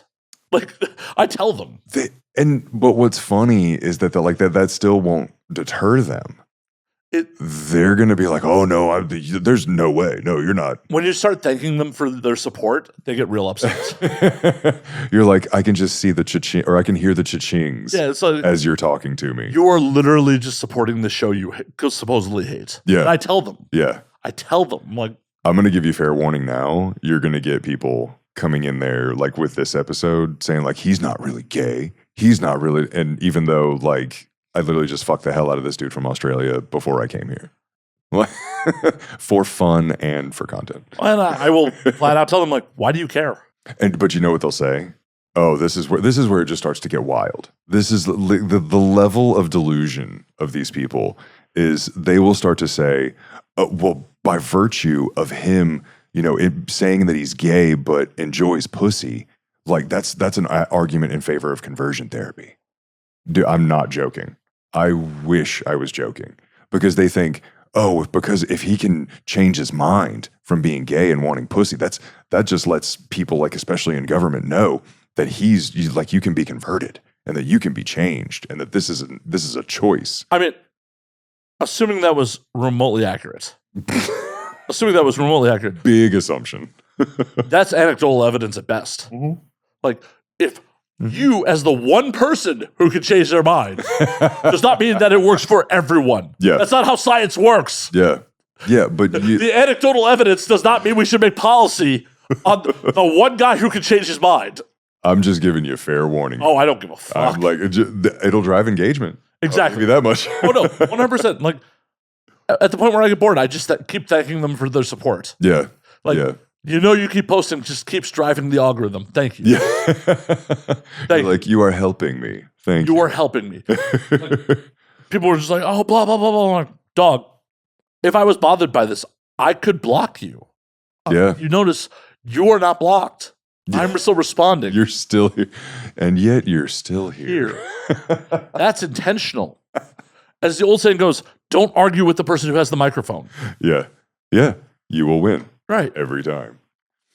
The only people I remotely block is like when it gets threatening, racist, or anti-Semitic. Like then I'm just like, I'm not going to give those people a platform at all. Yeah. And that's where a big problem comes in with this particular group is that they are horribly transphobic. Like you'll see a lot of them pop up and they'll say like, oh, I'm LGB without the T. And it's like, it's not how that works, buddy. No. Not how that works at all. Like, that isn't completely inclusive on the spectrum. Like, that's there.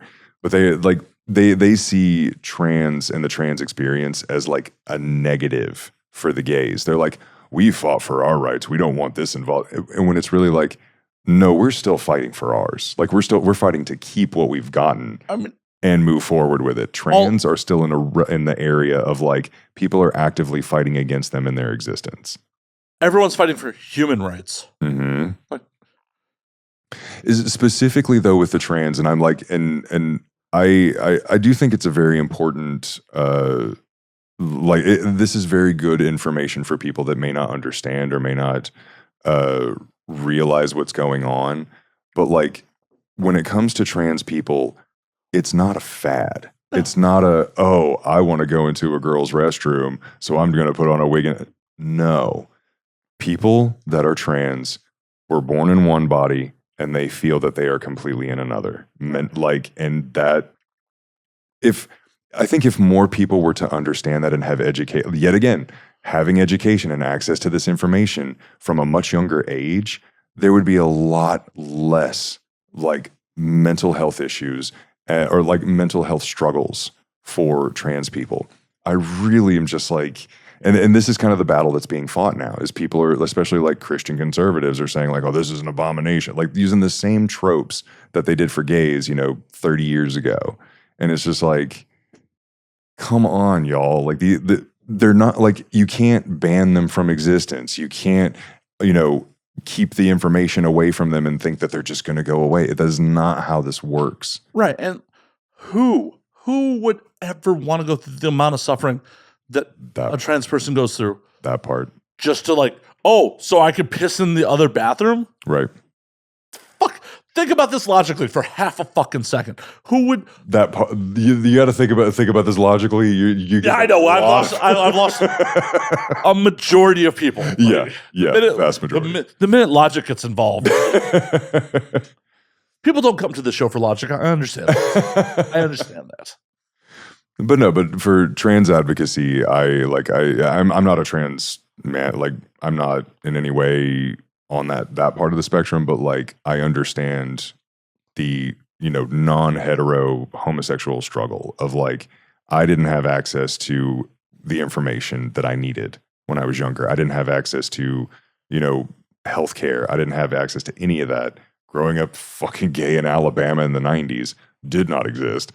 But I wish I would have had that information. I wish I would have had those resources, and I think that's what a lot of like what I would like to see when it comes to the trans experience is like them having access to that information and access to that healthcare. I think that's what we need now. We don't need people fighting against it just because you don't like them. Right. Once again, as I said at the beginning of the show, how are they harming anyone? Like, how is a trans person? Not. Right. So why do you give a fuck if they're not harming anyone? They're not. Right. But take a look at Jeffrey Epstein's list and see, were there any trans people on there? Not a one. Not a one. Not a single one. I mean, Hillary could pass for a man at times. But yeah. Oh, no. I had to say it. Boner killer. You wonder why Bill fucked around. Oh, no. I still have trauma from 2016. So, God, I lived in D.C. the day, 2016, the day after the election. You could have found more cheer in a graveyard. Well, I was in Echo Park watching the live election coverage. Oh, no. And it was like the air was just sucked out of the room. Yeah. Echo Park, so you were in L.A.? Yeah. Just people were just kind of like, well, I guess there's still Alaska. Can we... No, we lost. Oh, fuck. Oh, the second Trump took Ohio, I'm like, well, I guess he won. Yeah. Well, wait, Biden didn't take Ohio in 2020? Well, 100% of the time, no Republican has ever taken the White House without taking Ohio. True. Wait, no, 2020. Well, I mean, Biden's not a Republican as much as he pretends he... Oh, I see. As much as he may pretend to be at times. A little bit of a centrist. No, that took me a second that you were like, Republicans never won without winning Ohio. Yeah, okay. But no, in 2020, Trump won Ohio and he lost. Right. But no Republicans won the White House without taking Ohio. So it was just like, statistically. I see okay, I'm with it now. Statistically, if you take Ohio, you take the fucking White House. Yeah. But as a Republican, no Republican has ever taken the White House without taking Ohio. It's a very few Democrats have taken statistics. Obama. Just, a lot of drone strikes. a lot of drone strikes. A lot of drone strikes. That's one of the things that I always think so funny whenever I talk about American politics, where I'm just like, you know what? At the end of the day, Department of Defense spending is going to be billions and billions above anything else. And they don't know where half of it goes. And they don't know. Haven't passed an audit in 30 years? Yeah. Once again, I don't understand why people need to spend all this time and energy concentrating on other people's lives when they're not harming anyone. Right. Because they have nothing else left and they have nothing else going for them. And they have judgment through the fucking roof. It's so silly. Yeah. Get a real hobby. Yeah. I wish that was actually just that's how easy it could be. It could be. But it could people open their minds just a little bit. Does this person that you are screaming bloody murder against affect your daily life in any way, shape, or form? No. Are they going to affect your income? Are they going to affect your ability to get housing, food? Are they going to affect your family? No. No. Not a day in their existence is that ever the case. And the biggest part of the problem is people hate concepts. Because without fail, every fucking racist, every fucking homophobe will meet someone and humanize them and be like, you're one of the good ones. One of the good ones. Where you're like, what does that mean? It's like, oh, but I'm right? That's like the typical racism that I grew up with in the South. It's kind of like growing up with my mom, we would go out to restaurants and we went to this one place. It was called Piccadilly. I don't know if you ever remember Piccadilly. It might have just been a Southern thing. It is a Southern thing. But it was like cafeteria style with honestly lunch lady style, women serving the food, and it was all black women. And they were granted, they were just outgoing as hell. They were so sweet, just when you think of Medea is what I remember, and I'm like, okay, that's how I kind of remember the personalities being how. But my mom would just be so overtly racist, except for them. They're some of the good ones, and it's it's not how this works, Mom. No, it's not how this works at all. And so, growing up with that, I know exactly what you're talking about because that's exactly what I grew up with. Yeah, I'm a Jew. I've experienced some level of anti-Semitism my whole fucking life. Damn. And it's people find out I'm Jewish way after the fact. But you're one of the good ones. What? Yeah. What does that even mean? Because I'm not trying to, steal their money or their gold, or I don't fucking know. That's because people hate concepts. They don't actually hate actual people. Because once you actually humanize someone, it's really hard to hate someone. Yeah. Yeah. I think that's kind of what, I hope to have a couple of those goals, or at least contribute to that kind of humanism, especially so I'm gay. I'm an atheist. I am very unapologetically sexual. Everything wrong with America. Everything wrong with America. And it's I really just hope to kind of bring, a positive light to that. Not only within the industry, but also whenever people, because I've noticed whenever I go live on TikTok or I interact with fans, some people try and come in and be like, oh, well, you're just a porn star. And I'm like, I have more degrees than you have followers. So calm down, take many seats right now. Not to kind of be a dick about it, but to just be hey, yeah, I'm a porn star, but I'm also a person. I'm a human. Right. And believe it or not, I had a 9-to-5 job before this and I wanted to blow my brains out. But now that I'm working in porn and I'm bringing entertainment to fans and I am thriving, I just won a huge fucking award, and I am happy. And I'm making more money than I did when I worked for the Department of Defense. Why is this a thing? Why is this something you're so hung up? Oh, you're just a porn star. Really? Because they are bothered. They are unhappy. And they are projecting it on you. Yeah. That's 100% what it is. Yeah. The projection is real. The amount of people that in my comment section are oh, this dude's just nice to these girls because he's just trying to fuck them because he's trying to lose his V card. I'm like, what? You're haven't had that in a while, but also like, no, this is also the content that you create. This is what you are bringing to the world. Like you're, and honestly appreciative that you're giving a platform to people in the industry. Yeah. Like that is much so appreciated. When I remember when I saw like some of the clips that were being posted on Instagram of the show, I was like, I want to go on that show, you know? I appreciate how sheepish you were when you were like, yeah, I'm gay. Is it okay? You know, I'd love to do the show, but you know, I'm gay. I'm like, what'd I say? I don't give a fuck. Yeah, you're like, I don't give a fuck. You're like, you're in the industry. You're killing it. Like, yeah, come on the show. I mean, and honestly, I wouldn't give a fuck if you were killing it or not. Yeah, yeah. Like, as I said before we got on air, as long as you have something to fucking say, I'm happy to platform you. I was about to say, I was like, I think we've started to go off on tangents where I'm like, let me tell you about fucking trans rights right now.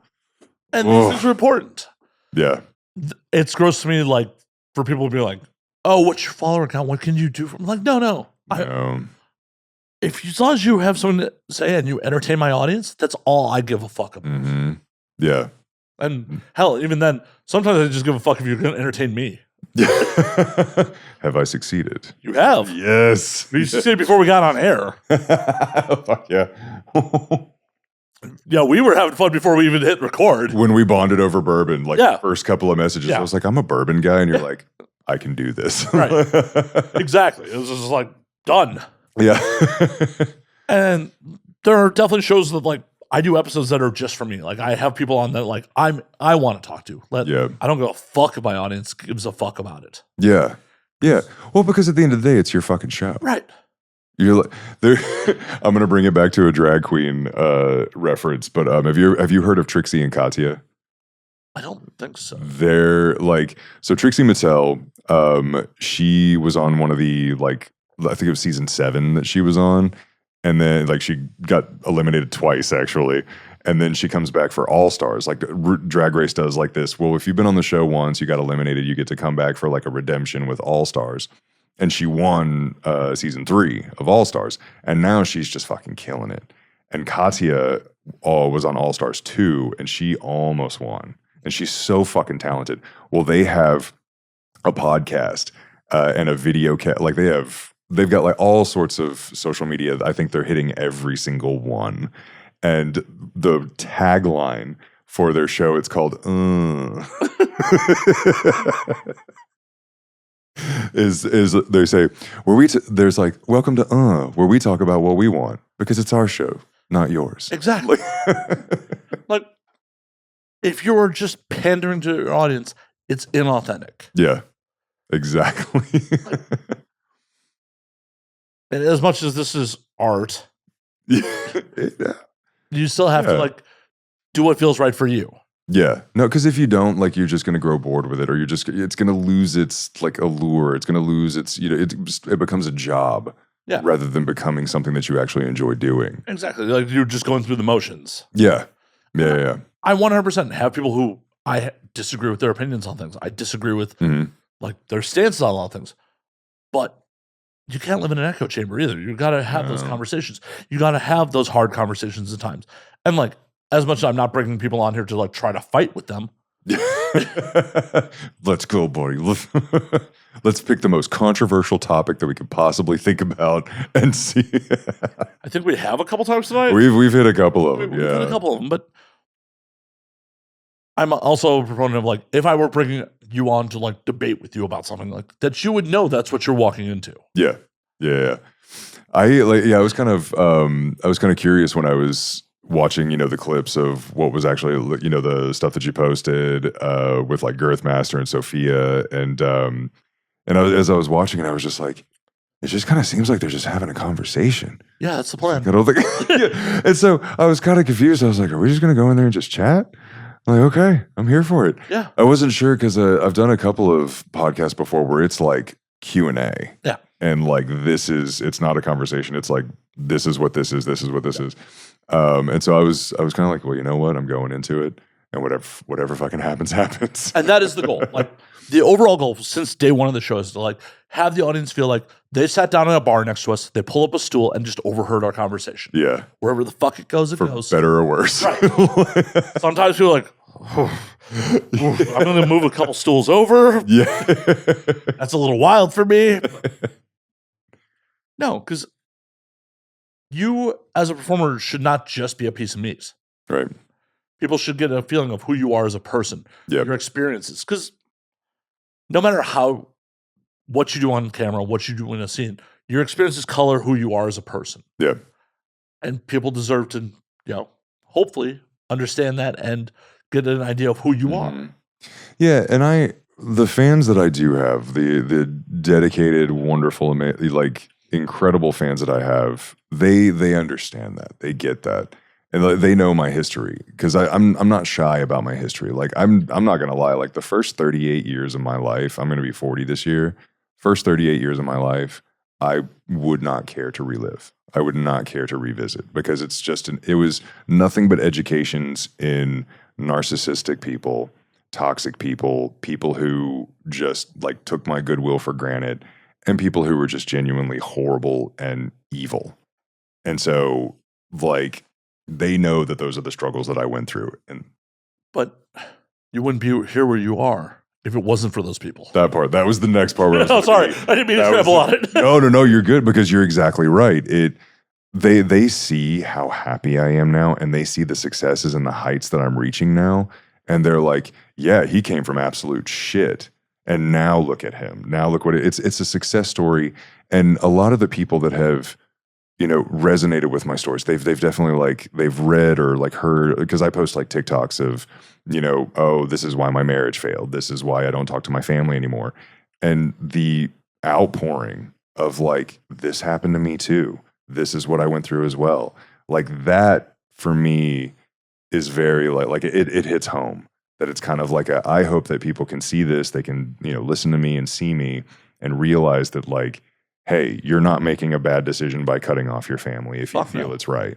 And if you end your marriage because this person is being narcissistic or is using, your resources for their advantage, you're not wrong in feeling that. You're not wrong in thinking that. No, not at all. Yeah. And then when I'm like, hey, you can also, if you put all of your effort and all of your resources into something you love, you can win Xbiz Gay Performer of the Year. Oh yeah. And on the offhand chance it doesn't work out, you can always change and pivot again. Yeah. Yeah. There's nothing stopping you from continuing to try again. Yeah. Except your own fucking fear. And that's all you got to get over. Yeah.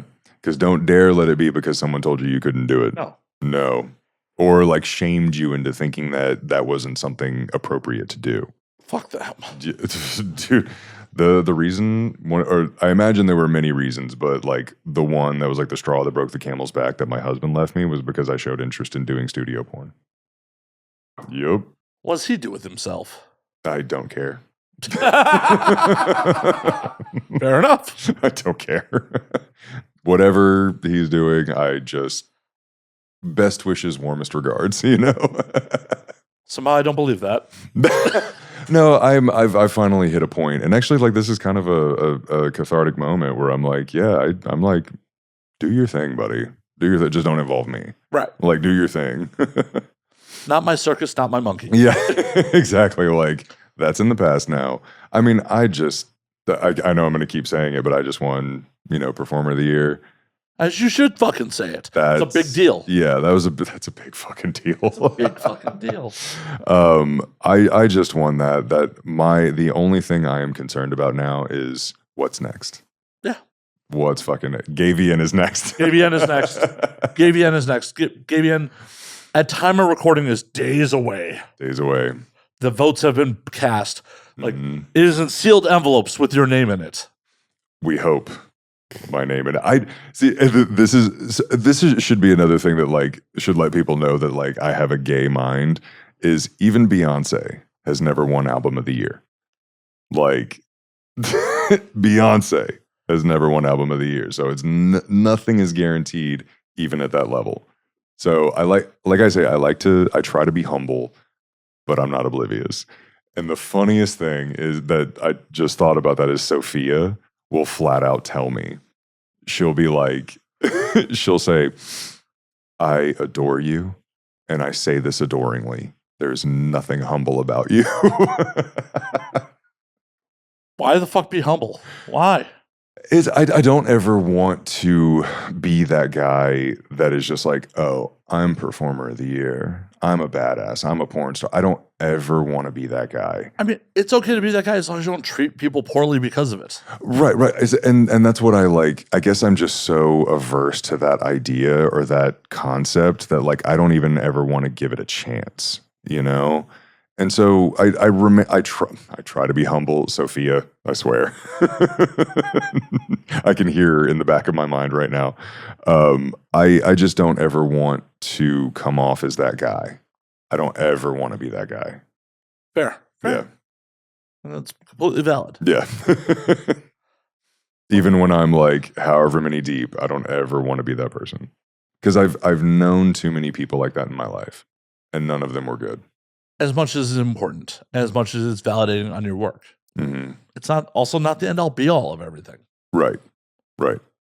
So if you just completely based on like your worth on the industry saying you are number one, yeah, you'll end up being a horrible person. But you're not doing that. Yeah, no. That I forget who it was that was saying that like you're not taking it so hot, like you're just riding this wave. And you are writing it as someone that like deserves to win this award, someone that has taken it graciously, that, you know, you're not being that guy that you're like, oh, fuck yeah, I'm a badass, you know? And so, yeah, like I said, I'm not oblivious, but I also just don't ever want to give myself the chance to be like, I'm hot shit. Fair enough. Just the kind of person that I am.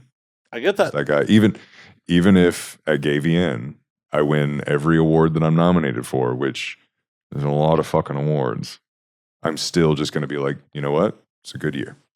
It's a really good year. And you got to get some new shelving. New shelving. No, I mean, where the fuck are you going to put them? We had this conversation earlier. Well, you can't put all 13 of them up there. Not that we know of. I mean, let me call up Max Depth. Max, I need you to loosen me up. No, I'd be like, Max, I got a project for you, buddy. I can probably guarantee he'd be like, challenge accepted. Ridiculous. I hate to do it. I really hate to do it. I got a call last call. You know, we've been doing this almost 3 hours. I'm not surprised. Not surprised at all. Yeah, we're like 2 hours, 45 minutes already. Fuck yeah. So I'm going to call last call because I have to do the post work on this. Yeah. I got you. I'm the one who has to edit this shit. Plus, there were probably some OnlyFans girls that have been texting me and I have been ignoring. Oh, so I will graciously allow. Oh, thank you for allowing me to try to get my dick wet. Thank you. Thank you for allowing that. Do I have to text you from now on when I ever want to get my dick wet? Yeah. That's, you know what? I'm actually just going to throw out that whole, not getting taking it as if I'm a badass. You know what? I'm taking it all back. You better text me whenever you're like, hey, I'm about to get my dick wet. I'm going to be like, I'm not feeling it. I am going to send you so many screen caps of period blood. You know what? Do it. I'm out. This thing off. Before we actually run, where can they find you on the things? Just DerekKage.com. Kage, Kage. Twitter, IG. All of it's in there. All of it's in there? Yep. It's the link tree. So it's DerekKage.com. Hell yeah. Everything's in there. Derek, it's an absolute pleasure. I hope to have you back after you win all these fucking awards. You just I'm doing like the Taylor Swift or Adele thing where I'm just like, shit, guys.